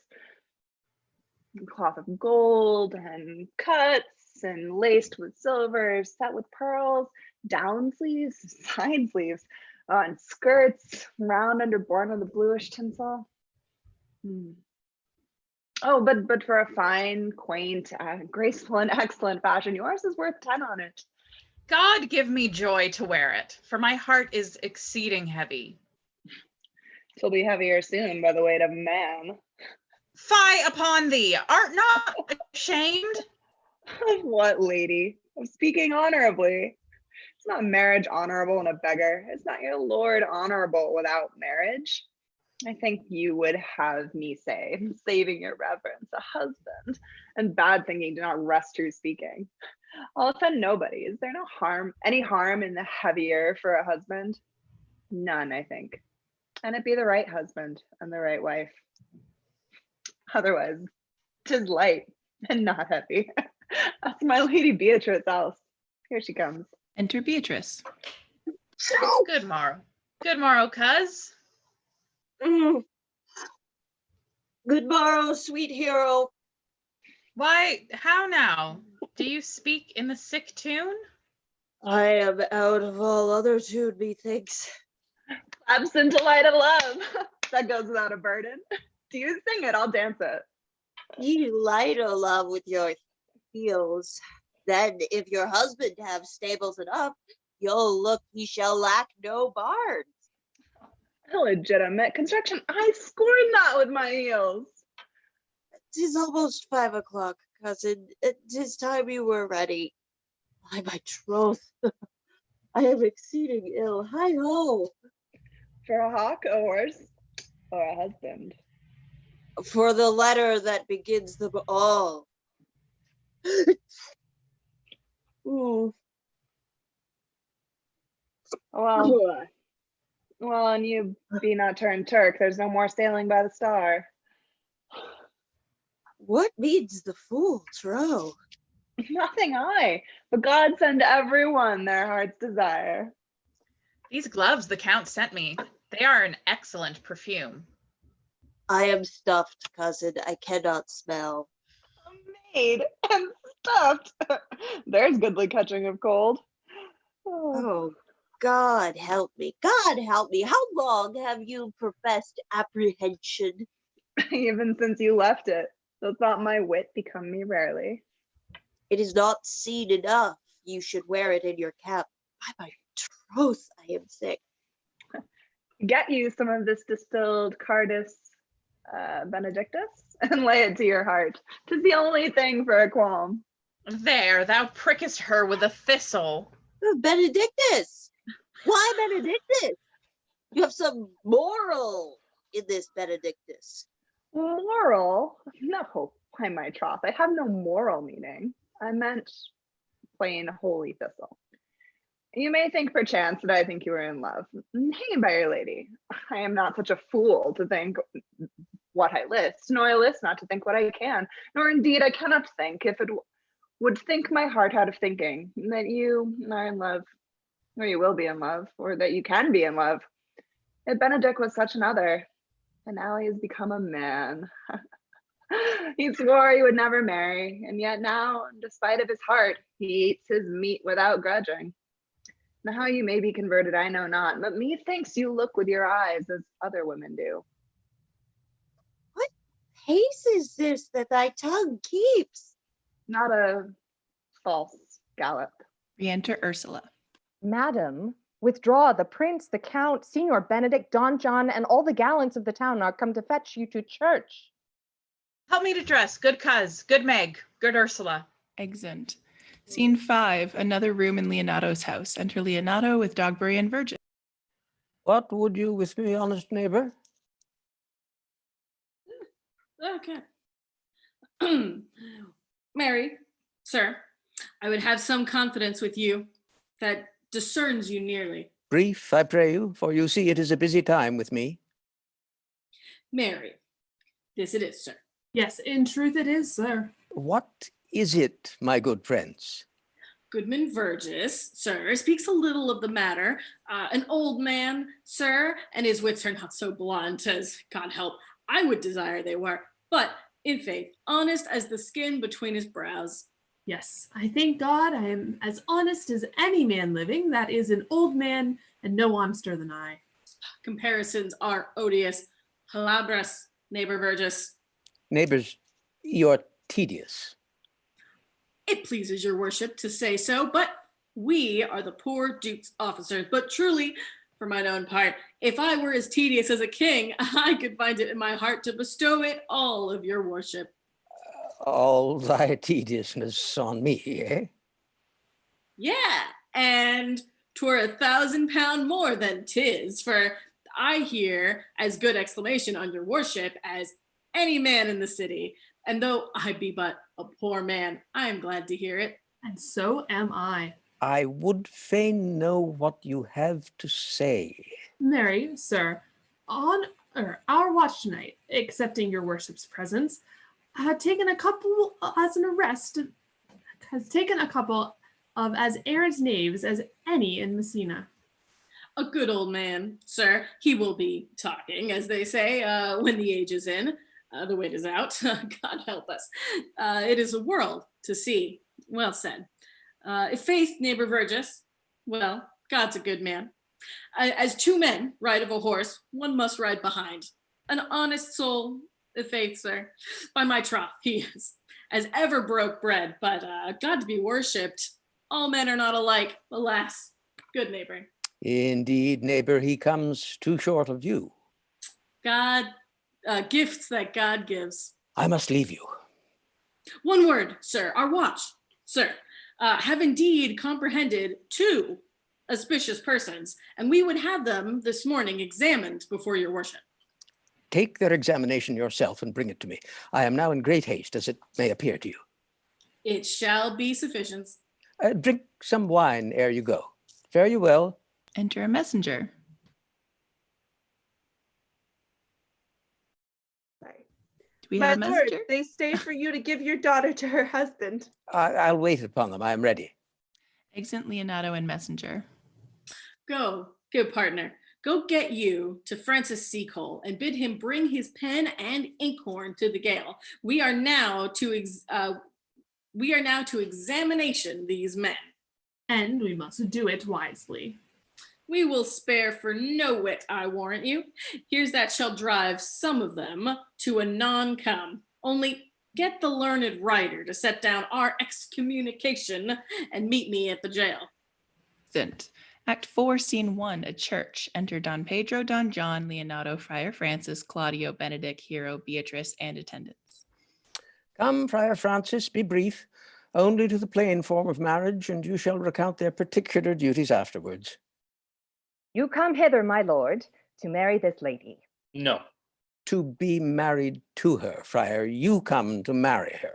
Oh, lady, you come hither to be married to this count. I do. If either of you know any inward impediment why you should not be conjoined, I charge you on your souls to utter it. Know you any, Hero? None, my lord. Know you any, count? I dare make his answer none. Oh, what men dare do, what men may do, what men daily do, not knowing what they do. How now? Interjections? Why then, some be of laughing as, ah, ha, he, ah. Stand thee by, Friar. Father, by your leave, will you with free and unconstrained soul give me this maid, your daughter? As freely, son, as God did give her me. And what I have, I give to you back, whose worth may counterpoise this rich and precious gift. Nothing, unless you render her again.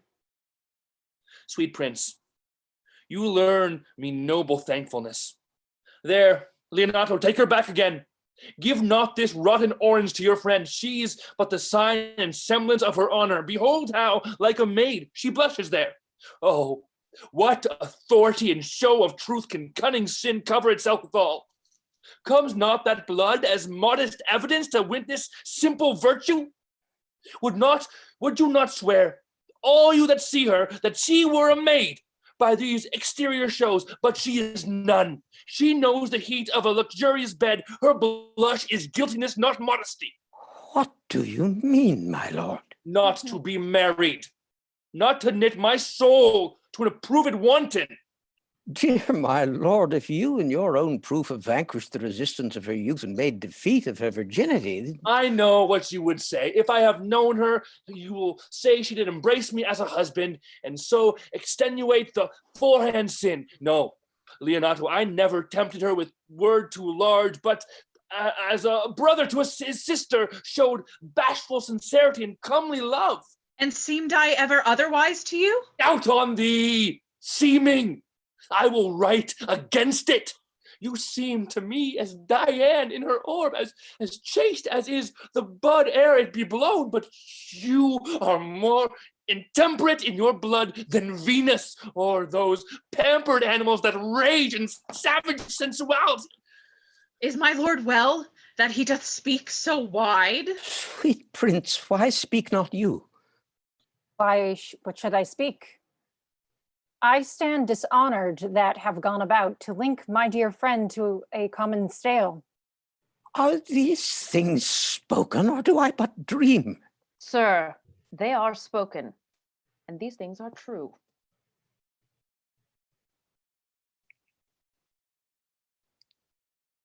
This looks not like a nuptial. True? Oh, God. Leonato, stand I here. Is this the prince? Is this the prince's brother? Is this face heroes?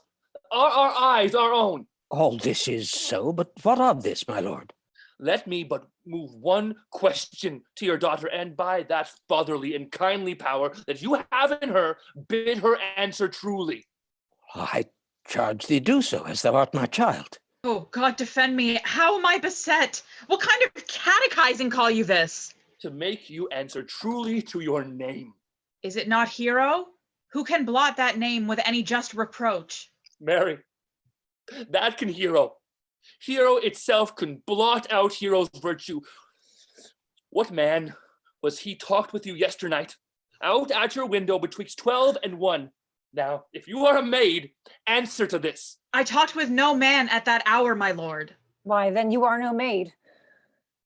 Leonato, I am sorry, you must hear, upon mine honor, myself, my brother, and this grieved count did see her, hear her at that hour last night, talk with a ruffian at her chamber window, who hath indeed, most like a liberal villain, confessed the vile encounters that they have had 1,000 times in secret. Fie, they are not to be named, my lord, not to be spoke of. There is not chastity enough in language without offense to utter them. Thus, pretty lady, I am sorry for thy much misgovernment. Oh, Hero, what a hero hadst thou been! If half thy outward graces had been placed about thy thoughts and counsels of thy heart, but fare thee well, most foul, most fair. Farewell, thou pure in piety and impious purity. For thee I'll lock up all the gates of love, and on my eyelids shall conjecture hang, to turn all beauty into thoughts of harm, and never shall it more be gracious. Hath no man's dagger here a point for me? Hero swoons. How now, cousin? Wherefore sink you down? Come, let us go. These things come thus to light, smother her spirits up. Exeunt Don Pedro, Don John, and Claudio. How doth the lady? Dead, I think. Help! Uncle! Hero! Why, Hero, uncle! Signor Benedict! Friar! Oh, fate, take not away thy heavy hand. Death is the fairest cover for her shame that may be wished for. Oh Have no, comfort, cousin Hero. Have comfort, lady. Dost thou look up? Yea, wherefore should she not? Wherefore? Why doth not every earthly thing cry shame upon her? Could she here deny the story that is printed in her blood? Do not live, Hero. Do not ope thine eyes. For did I think thou wouldst not quickly die, thought I thy spirits were stronger than thy shames, myself would on the rearward of reproaches strike at thy life. Grieved I had but one. Chid I for that at frugal's nature frame. Oh, one too much by thee. Why had I one? Why ever wast thou lovely in mine eyes? Why had I not with charitable hand took up a beggar's issue at my gates, who smirched thus and mired with infamy? I might have said, no part of it is mine. This shame derives itself from unknown loins. But mine and mine I loved, and mine I praised, and mine that I was proud on, mine so much that I myself was to myself not mind valuing of her. Why, she is fallen into a pit of ink, that the whole sea hath drops too few to wash her clean again, and salt too little, which may season give to her foul tainted flesh. Sir, be patient. For my part, I am so attired in wonder, I know not what to say. Oh, on my soul, my cousin is belied. Lady, were you her bedfellow last night? No, truly not. Although until last night I have this 12-month been her bedfellow. Confirmed, confirmed. Oh, that is stronger made, which was before barred up with ribs of iron. would the two princes lie, and Claudio lie, who loved her so that, speaking of her foulness, washed it with tears? Hence from her, let her die. Hear me a little, for I have only been silent so long and given way unto this course of fortune by noting of the lady. I have marked 1,000 blushing apparitions to start in her face 1,000 innocent shames. In angel whiteness beat away those blushes, and in her eye there hath appeared a fire to burn the errors that these princes hold against her maiden truth. Call me a fool. Trust not my reading nor my observations, which with experimental seal doth warrant the tenure of my book. Trust not my age, my reverence, calling, nor divinity, if this sweet lady lie, not guiltless here, but under some biting error. Friar, it cannot be. Thou seest that all the grace that she hath left is that she will not add to her damnation sin of perjury. She not denies it. Why seekst thou then to cover with excuse that which appears in proper nakedness? Lady, what man is he you are accused of? They know that do accuse me. I know none. If I know more of any man alive than that which maiden modesty doth warrant, let all my sins lack mercy. Oh, my father, prove you that any man with me conversed at hours unmeet, or that I yesternight maintained the change of words with any creature, refuse me, hate me, torture me to death. There is some strange misprision in the princes. 2 of them have the very bent of honor. And if their wisdoms be misled in this, the practice of it lives in John the Bastard, whose spirits toil in frame of villainies. I know not. If they speak but truth of her, these hands shall tear her. If they wrong her honor, the proudest of them shall well hear of it. Time hath not yet so dried this blood of mine, nor age so ate up my invention, nor fortune made such havoc of my means, nor my bad life reft me so much of friends. But they shall find, awaked in such a kind, both strength of limb and policy of mind, ability and means and choice of friends, to quit me of them throughly. Pause a while, and let my counsel sway you in this case. Your daughter here, the princes, left for dead. Let her a while be secretly kept in, and publish it that she is dead indeed. Maintain a mourning ostentation, and on your family's old monument hang mournful epitaphs, and do all rites that appertain unto a burial. What shall become of this? What will this do? Mary, this well carried shall on her behalf change slander to remorse. That is some good. And not for that dream I on this strange course, but on this travail look for greater birth. She dying, as it must be so maintained, upon the instant that she was accused, shall be lamented, pitied, and excused of every hearer. For it so falls out that what we have we prize not to the worth while we enjoy it, but being lacked and lost, why then we rack the value. Then we find the virtue that possession would not show us while it was ours. So will it fare with Claudio. When he shall hear she died upon his words, the idea of her life shall sweetly creep into his study of imagination, and every lovely organ of her life shall come apparelled in more precious habit, more moving, delicate, and full of life into the eye and prospect of his soul, than when she lived indeed. Then shall he mourn, if ever love had interest in his liver, and wish he had not so accused her. No, though he thought his accusation true, let this be so, and doubt not but success will fashion the event in better shape than I can lay it down in likelihood. But if all aim, but this be leveled false, the supposition of the lady's death will quench the wonder of her infamy.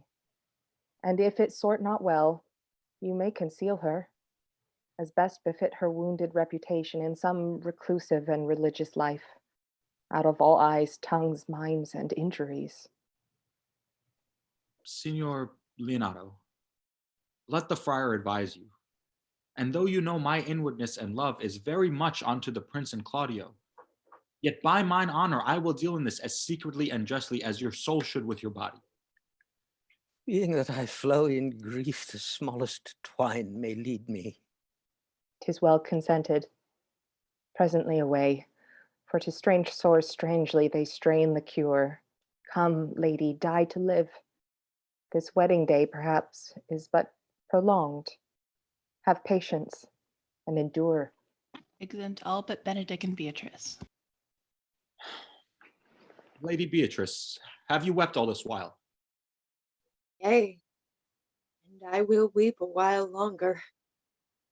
I will not desire that. You have no reason to do it freely.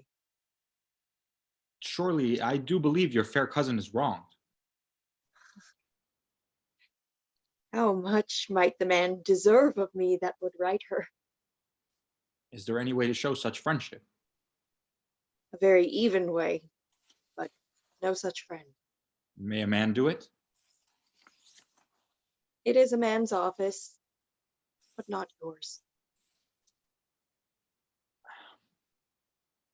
I do love nothing in the world so well as you. Is that not strange? As strange as the thing I know not. It were as possible for me to say I loved nothing so well as you. But believe me not. And yet I lie not. I confess nothing, nor I deny nothing.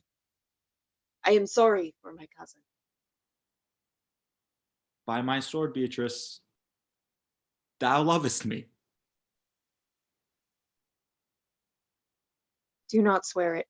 Do not swear by it and eat it. I will swear by it that you love me, and I will make him eat it that says I love not you. Will you not eat your word?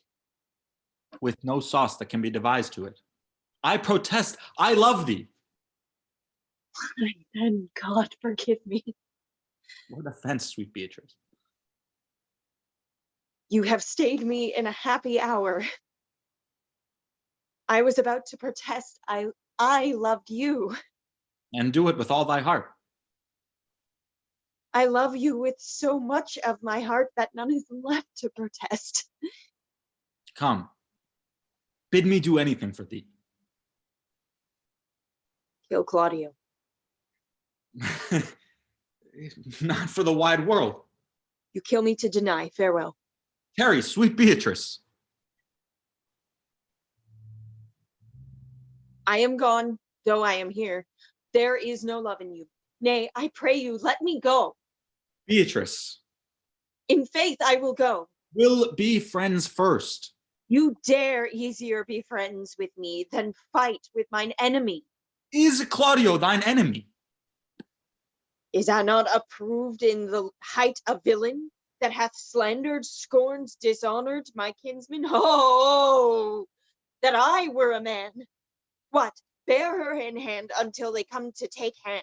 Bear her in hand until they come to take hands, and then with public accusation, uncovered slander, unmitigated rancor. Oh, God, that I were a man. I would eat his heart in the marketplace. Hear me, Beatrice. Talk with a man out at a window, a proper saying.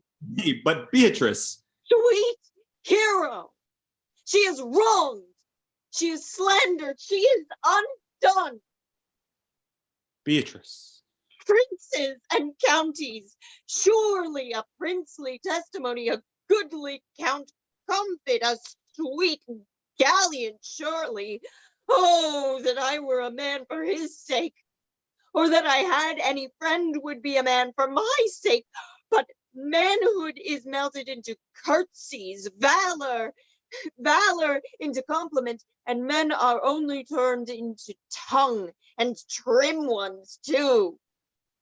He is now wishing. He is now as valiant as Hercules that only tells a lie and wears it. I cannot be a man with wishing. Therefore, I will die a woman with grieving. Tarry, good Beatrice. By this hand, I love thee. Use it for my love some other way than by swearing by it. Think you in your soul, the Count Claudio hath wronged Hero. Yea, as sure as I have a thought or a soul. Enough. I am engaged. I will challenge him.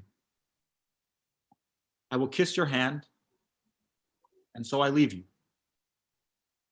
By this hand, Claudio shall render me a dear account. As you hear of me, so think of me. Go, comfort your cousin. I must say she is dead. So farewell. Exeunt. Scene 2, a prison. Enter Dogberry, Verges, and Sexton in gowns, and the watch with Conrad and Baraccio. Is our whole assembly appeared? Oh, a stool and cushion for the sexton. Which be the malefactors? Mary, that am I, and my partner. Nay, that's certain. We have the exhibition to examine. But which are the offenders that are to be examined? Let them come before Master Constable. Yea, Mary, let them come before me. What is your name, friend? Baraccio. Pray, write down Baraccio. Yours, Sarah? I am a gentleman, sir, and my name is Conrad. Write down, Master Gentleman, Conrad. Masters, do you serve God? Yea, sir, we hope. Write down that they hope they serve God. And write God first, for God defend, but God should go before such villains. Masters, it is proved already that you are little better than false knaves, and it will go near to be thought so shortly. How answer you for yourselves? Marry, sir, we say we are none. A marvelous witty fellow, I assure you, but I will go about with him. Come you hither, Sarah. A word in your ear, sir, I say to you, it is thought you are false knaves. Sir, I say to you, we are none. Well, stand aside. For God that they are both in a tale. Have you written down that they are none? Master Constable, you go not the way to examine. You must call forth the watch that are their accusers. Yea, Mary, that's the effest way. Let the watch come forth. Masters, I charge you, in the prince's name, accuse these men. This man said, sir, that Don John, the prince's brother, was a villain. Write down, Prince John, a villain. Why, this is a flat perjury to call a prince's brother villain. Master Constable. Crazy fellow, peace. I do not like thy look, I promise thee. What heard you him say else? Mary, that he had received 1,000 ducats of Don John for accusing the lady hero wrongfully. Flat burglary as ever was committed. Yea, by mass, that it is. What else, fellow? And that Count Claudio did mean, upon his word, to disgrace Hero before the whole assembly and not marry her. Oh, villain! Thou wilt be condemned into everlasting redemption for this. What else? This is all. And this is more, masters, than you can deny. Prince John is this morning secretly stolen away. Hero was in this manner accused, in this very manner refused, and upon the grief of this, suddenly died. Master Constable, let these men be bound and brought to Leonato's. I will go before and show him their examination. Exit. Come, let them be opinioned. Let them be in the hands.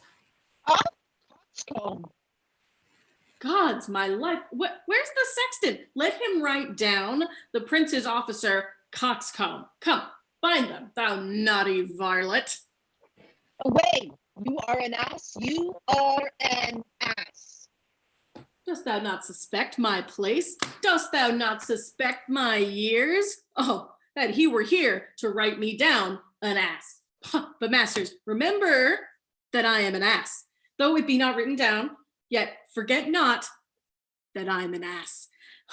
No, thou villain, thou art full of piety, as shall be proved upon these good witnesses. I am a wise fellow, and, which is more, an officer, and, which is more, a householder, and, which is more, a pretty piece of flesh as any in Messina, and one that knows the law, go to, and a rich fellow enough, go to, and a fellow that hath losses, and the one hath 2 gowns, and everything handsome about him. Bring him away. Oh, that I had been writ down an ass. Excellent. Act 5, Scene 1, before Leonato's house. Enter Leonato and Antonio. If you go on thus, you will kill yourself. And 'tis not wisdom thus to second grief against yourself. I pray thee cease thy counsel, which falls into mine ears as profitless as water in a sieve. Give not me counsel, nor let no comforter delight mine ear, but such a one whose wrongs do suit with mine. Bring me a father that so loved his child, whose joy of her is overwhelmed like mine, and bid him speak of patience. Measure his woe the length and breadth of mine, and let it answer every strain for strain, as thus for thus, and such a grief for such, in every lineament, branch, shape, and form. If such a one will smile and stroke his beard, bid sorrow away. And when he should groan, patch grief with proverbs, make misfortune drunk with candle wasters, bring him yet to me, and I of him will gather patience. But there is no such man. For brother men can counsel and speak comfort to that grief which they themselves not feel, but tasting it, their counsel turns to passion, which before would give perceptual medicine to rage, fetter strong madness in a silken thread, charm ache with air, and agony with words. No, 'tis all men's office to speak patience to those that wring under the load of sorrow, but no man's virtue nor sufficiency to be so moral when he shall endure that like himself. Therefore give me no counsel. My griefs cry louder than advertisement. Therein do men from children nothing differ. I pray thee, peace! I will be flesh and blood. For there was never yet philosopher that could endure the toothache patiently, however they have writ the style of gods and made a push at chance and sufferance. Yet bend not all the harm upon yourself. Make those that do offend you suffer too. There thou speakest reason. Nay, I will do so. My soul doth tell me Hero is belied. And that shall Claudio know. So shall the prince and all of them that thus dishonor her. Here comes the prince and Claudio hastily. Enter Don Pedro and Claudio. Good den, good den. Good day to you both. Hear you, my lord? We have some haste, Leonato. Some haste, my lord. Well, fare you well, my lord. Are you so hasty now? Well, all is one. Nay, do not quarrel with us, good old man. If he could right himself with quarreling, some of us would lie low. What wrongs him? Marry, thou dost wrong me, thou dissembler, thou. Nay, never lay thy hand upon thy sword, I fear thee not. Marry, beshrew me. If it should give your aid such cause of fear and faith, my hand meant nothing to my sword. Man, never fleer and jest at me. I speak not like a dotard nor a fool, as under privilege of age to brag what I have done, or being young, or what I would do were I not old. No, Claudio, to thy head, thou hast so wronged mine innocent child and me that I am forced to lay my reverence by, and with grey hairs and bruise of many days, do challenge thee to trial of a man. I say thou hast belied mine innocent child. Thy slander hath gone through and through her heart, and she lies buried with her ancestors. Oh, in a tomb where never scandal slept, save this of hers, framed by thy villainy. My villainy? Thine, Claudio, thine, I say.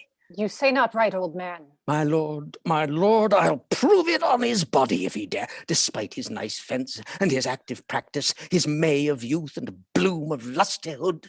Away! I will not have to do with you. Canst thou so death me? Thou hast killed my child. If thou killst me, boy, thou shalt kill a man. Oh, he shall kill 2 of us, and men indeed. But that's no matter. Let him kill one first. Win me and wear me. Let him answer me.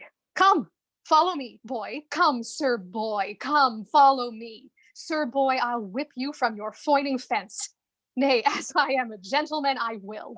Brother. Content yourself. God knows I loved my niece, and she is dead, slandered to death by villains that dare as well answer a man indeed as I take a serpent by the tongue.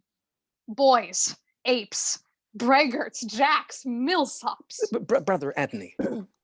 Hold you content. What man?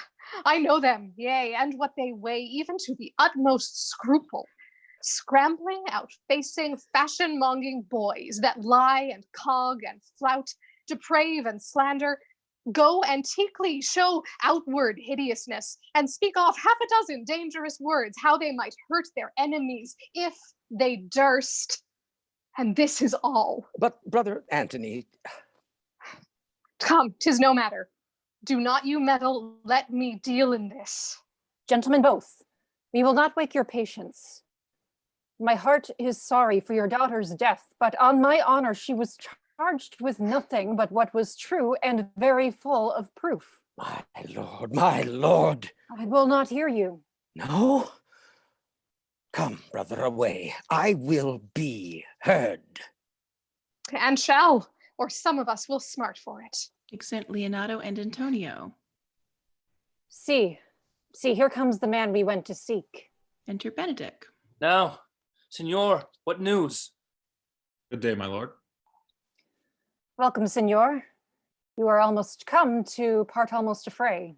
We had like to have had our 2 noses snapped off with 2 old men without teeth. Leonato and his brother. What thinkest thou?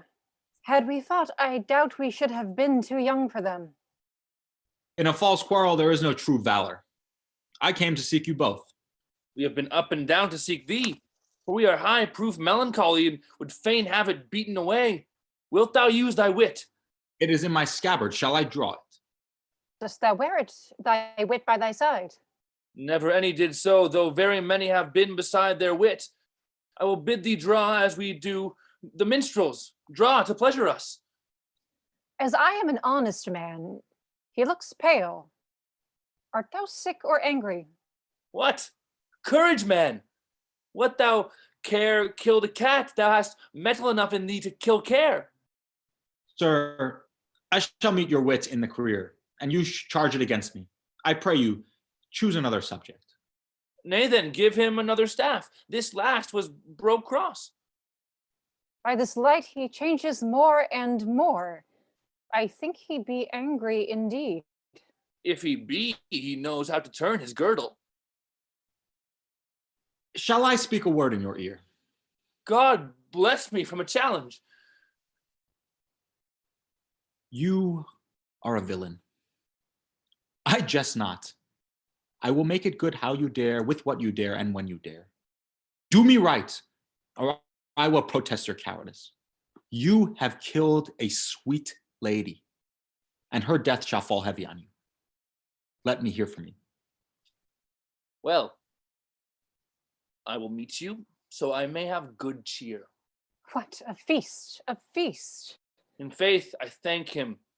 He hath bid me to a calf's head and a capon, the which, if I did not carve, most curiously say, my knife's not. Shall I not find a woodcock too? Sir, your wit ambles well. It goes easily. I'll tell thee how Beatrice praised thy wit the other day.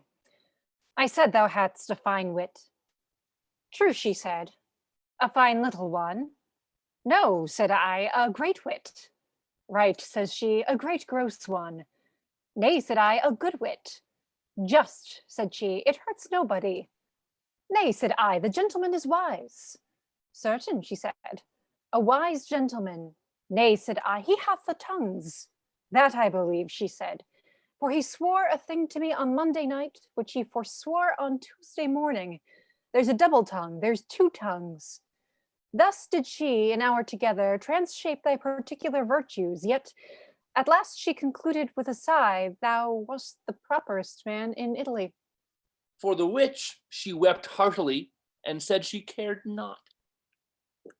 Yea, that she did, but yet for all that, and if she did not hate him deadly, she would love him dearly. The old man's daughter told us all.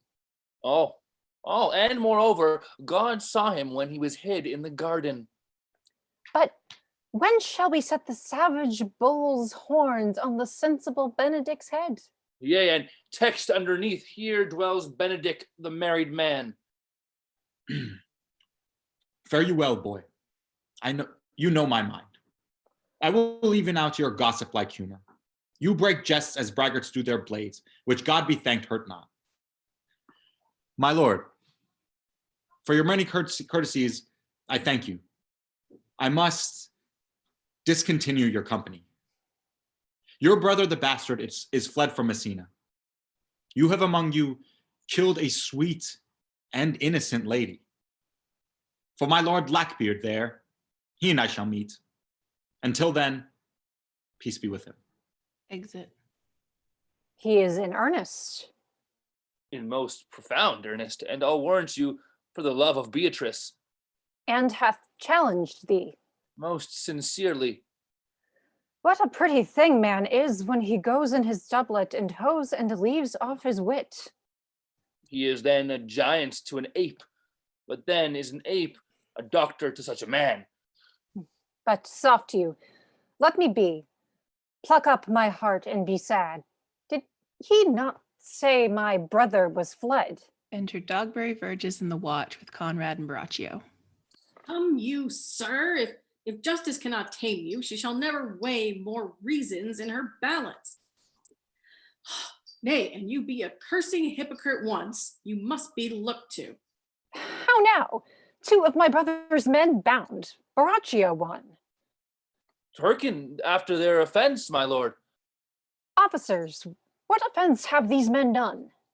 Mary, sir, they have committed false report. Moreover, they have spoken untruths. Secondarily, they are slanders.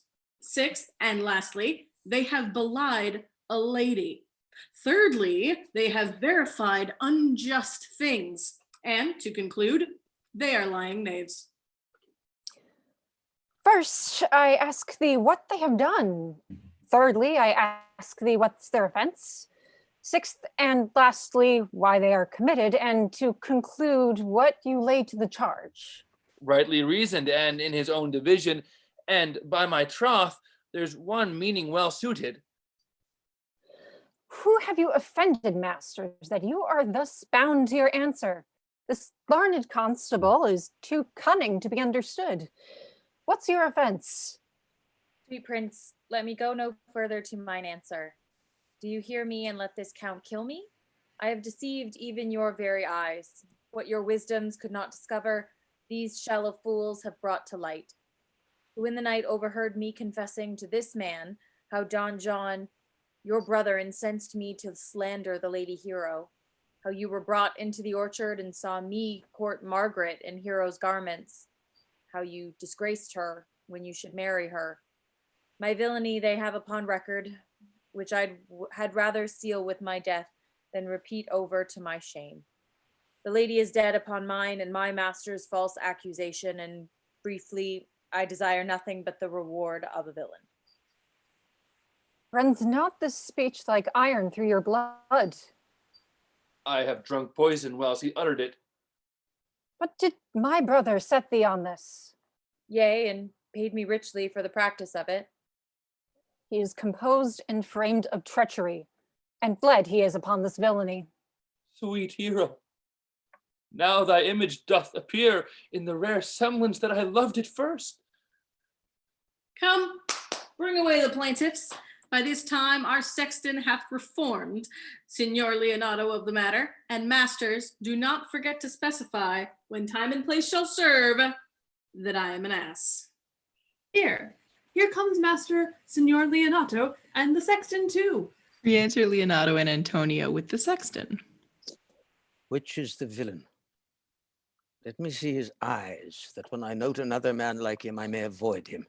Which of these is he?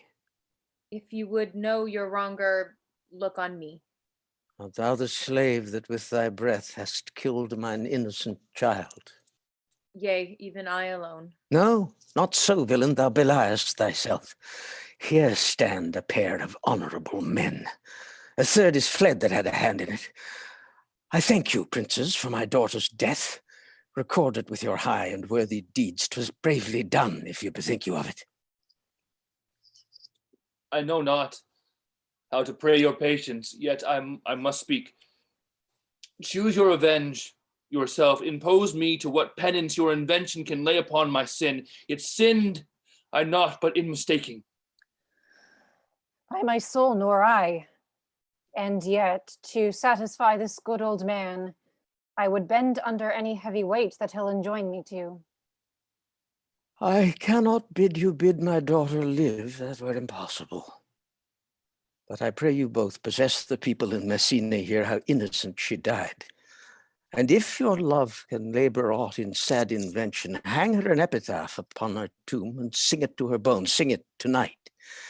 Tomorrow morning come you to my house, and since you could not be my son-in-law, be yet my nephew. My brother hath a daughter, almost the copy of my child that's dead, and she alone is heir to both of us. Give her the right you should have given her cousin, and so dies my revenge. Oh, noble sir, your overkindness doth wring tears from me.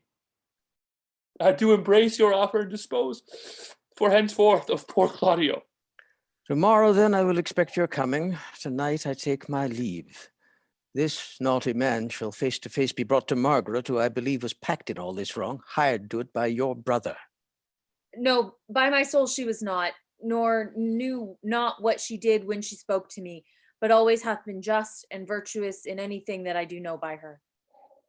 Moreover, sir, which indeed is not under white and black, this plaintiff here, the offender, did call me ass. I beseech you, let it be remembered in his punishment. Oh, and also, the watch heard them talk of one deformed and says bewares a key in his ear, a lock hanging by it, and borrows money in God's name, the which he hath used so long and never paid, that now men grow hard-hearted and will lend nothing. For God's sake, pray you, examine him on that point. I thank thee for thy care and honest pains. Your worship speaks like a most thankful and reverend youth, and I praise God for you. There's for thy pains. God save the foundation. Go, I discharge thee of thy prisoner, and I thank thee. I leave an errant knave with your worship, which I beseech your worship to correct yourself for the example of others. God keep your worship. I wish your worship well. God restore you to health. I humbly give you leave to depart, and if a merry meeting may be wished, God prohibit it. Come, neighbor. Exeunt Dogberry and Verges. Until tomorrow morning, lords, farewell. Farewell, my lords. We look for you tomorrow. We will not fail. Tonight I'll mourn with Hero. Bring you these fellows on. We'll talk with Margaret how her acquaintance grew with this lewd fellow. Exeunt severally. Scene 2, Leonato's garden. Enter Benedick and Margaret meeting. Pray thee, sweet Mistress Margaret, deserve well at my hands by helping me to a speech of Beatrice. Will you then write me a sonnet in praise of my beauty? In so high a style, Margaret, that no man living shall come over it. For in most comely truth, thou deservest it. To have no man come over me? Why shall I always keep below stairs? My wit is as quick as the greyhound's mouth. It catches. And yours is as blunt as the fencer's foils, which hit but hurt not. A most manly wit, Margaret. It will not hurt a woman, and so I pray thee, call Beatrice. I give thee the bucklers. Give us the swords. We have bucklers of our own. If you use them, Margaret, you must put in the pikes with a vice, and they are dangerous weapons for mates. Well, I will call Beatrice to you, who I think hath legs. And therefore will come. Exit Margaret. Sings. I forgot about that. The God of love, the God of love that sits above and knows me, how pitiful I deserve. I mean in singing, but in loving. Leander the good swimmer, Troilus the first employer of panders, and a whole bookful of these quondam carpet mangers whose names yet run smoothly in the even road of a blank verse. Why, they were never so truly turned over and over as my poor self in love. Mary, I cannot show it in rhyme. I have tried. I can find out no rhyme to lady, but baby, an innocent rhyme. For scorn, horn, a hard rhyme. For school, fool, a babbling rhyme. Very ominous endings. No, I was not born under a rhyming planet, nor I cannot woo in festival terms. Enter Beatrice. Sweet Beatrice, wouldst thou come when I called thee? Yea, Signor, and depart when you bid me. I'll stay but till then. Then is spoken. Very well now. And yet, ere I go, let me know with that I came, which is, with knowing what hath passed between you and Claudio. Only foul words, and thereupon I will kiss thee. Foul words is but foul wind, and foul wind is but foul breath, and foul breath is noisome. Therefore I will depart Thou hast frighted the word out of his right sense, so forcibly is thy wit. But I must tell thee plainly, Claudio undergoes my challenge. And either I must shortly hear from him, or I will subscribe him a coward. And I pray thee now, tell me, for which of my bad parts didst thou first fall in love with me? for them all together, which maintained so politic a state of evil that they will not admit any good part to intermingle with them. But for which of my good parts did you first suffer love for me? Suffer love, a good epithet. I do suffer love indeed, for I love thee against my will. In spite of your heart, I think. Alas, poor heart, if you spite it for my sake, I will spite it for yours, for I will never love that which my friend hates. Thou and I are too wise to woo peaceably. It appears not in this confession. There's not one wise man among 20 that will praise himself. An old instance. Beatrice, that lived in the line of good neighbors.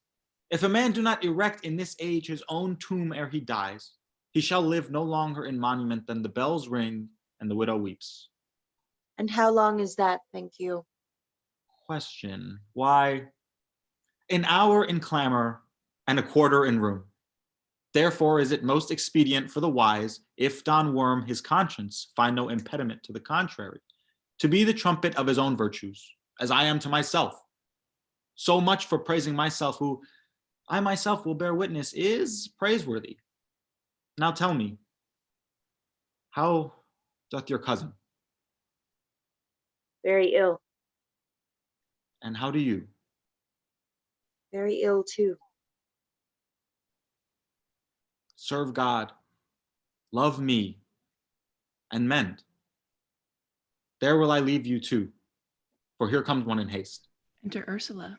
Madam, you must come to your uncle. Yonder's old coil at home. It is proved my lady hero hath been falsely accused. The prince and Claudio mightily abused, and Don John is the author of it all, who is fled and gone. Will you come presently?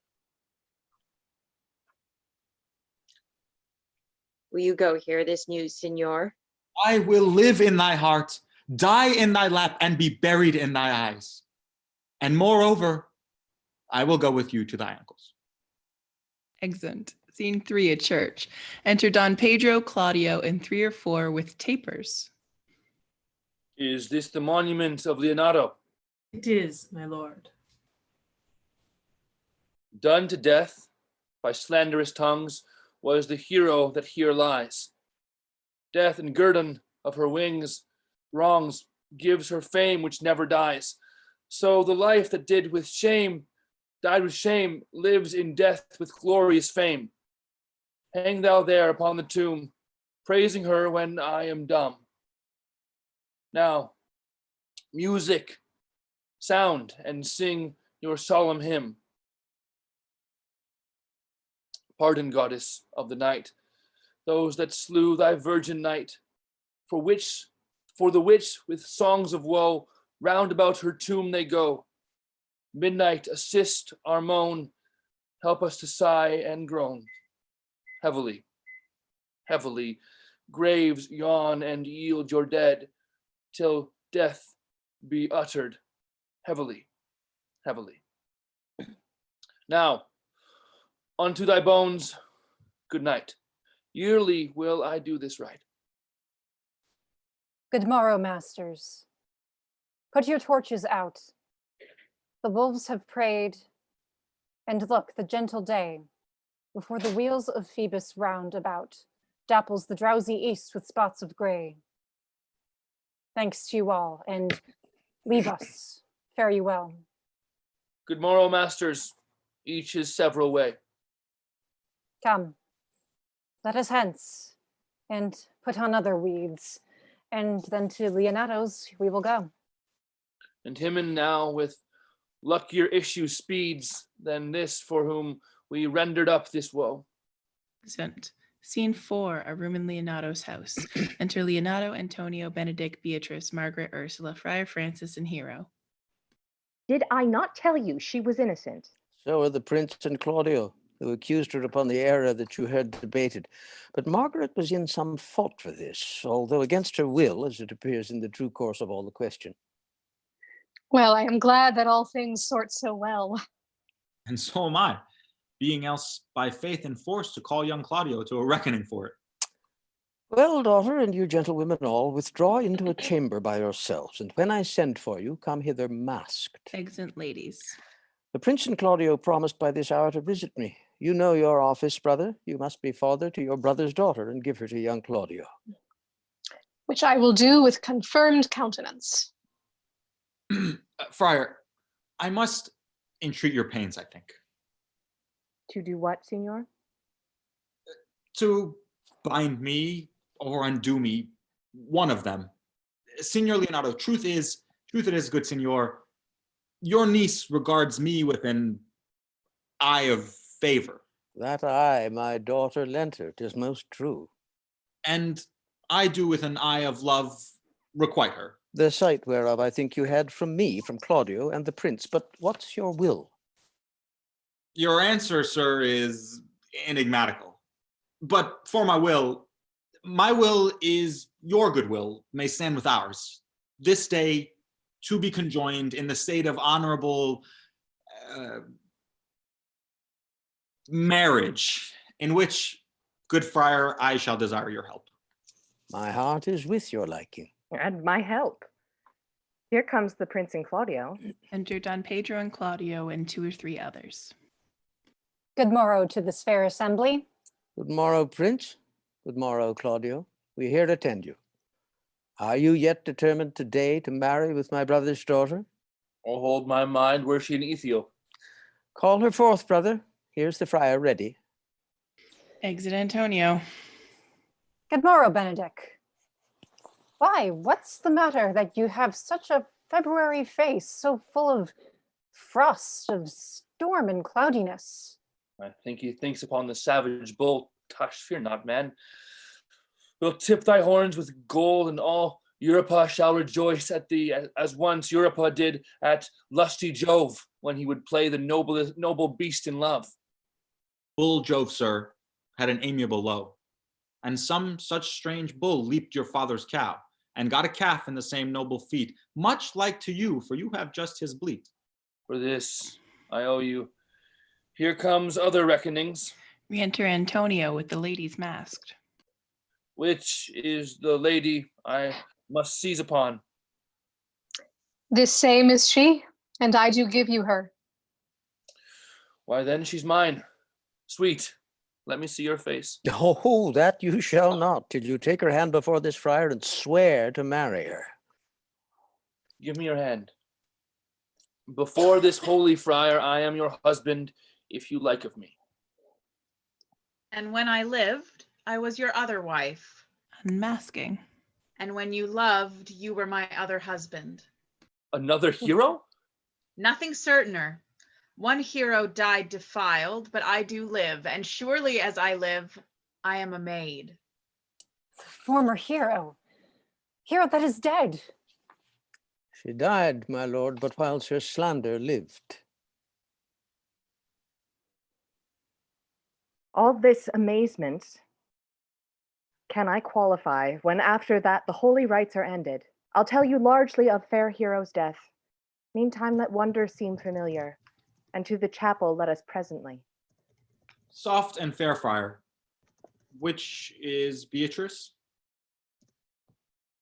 I answer to that name. What is your will? Do you not love me? Why, no. No more than reason. Why, then your uncle and the prince and Claudio have been deceived. They swore you did. Do not you love me? No, no more than reason. Why then my cousin Margaret and Ursula are much deceived, for they did swear you did. They swore you were almost sick for me. They swore you were well nigh dead for me. 'Tis no such matter. Then you do not love me. No, truly, but in friendly recompense. Cousin, I am sure you love the gentleman. And I'll be sworn upon't that he loves her. For here's a paper, written in his hand, a halting sonnet of his own pure brain, fashioned to Beatrice. And here's another, writ in my cousin's hand, stolen from her pocket, containing her affection unto Benedick. Miracle. Here's our own hands against our hearts. Come, I will have thee. But by this light, I take thee for pity. I would not deny you, but by this good day, I yield upon great persuasion, and partly to save your life, for I was told you were in a consumption. Peace, I will stop your mouth. Kissing her. How dost thou, Benedick, the married man? I'll tell thee what, Prince. A college of witcrackers cannot flout me out of my humor. Dost thou think I care for a satire or an epigram? No.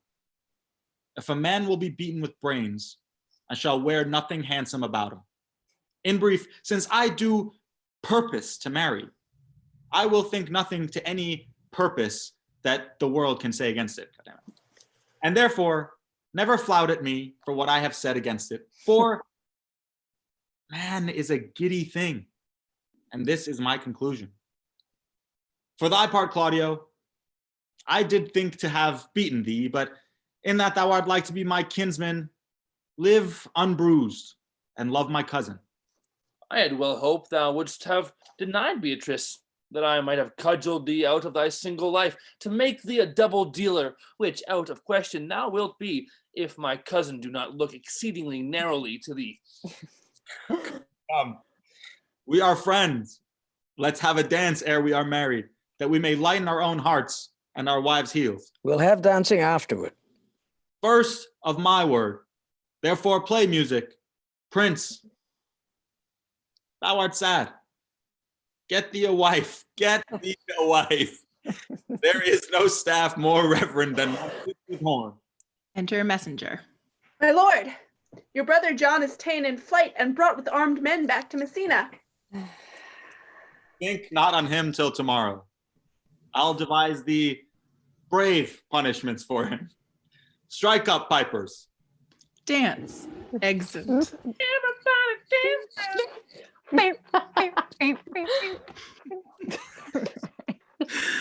All right. It is a wedding, so that. This is true. This is true. Good job, everybody. Thanks for having me, Kelly. Thanks, Kelly. Kelly.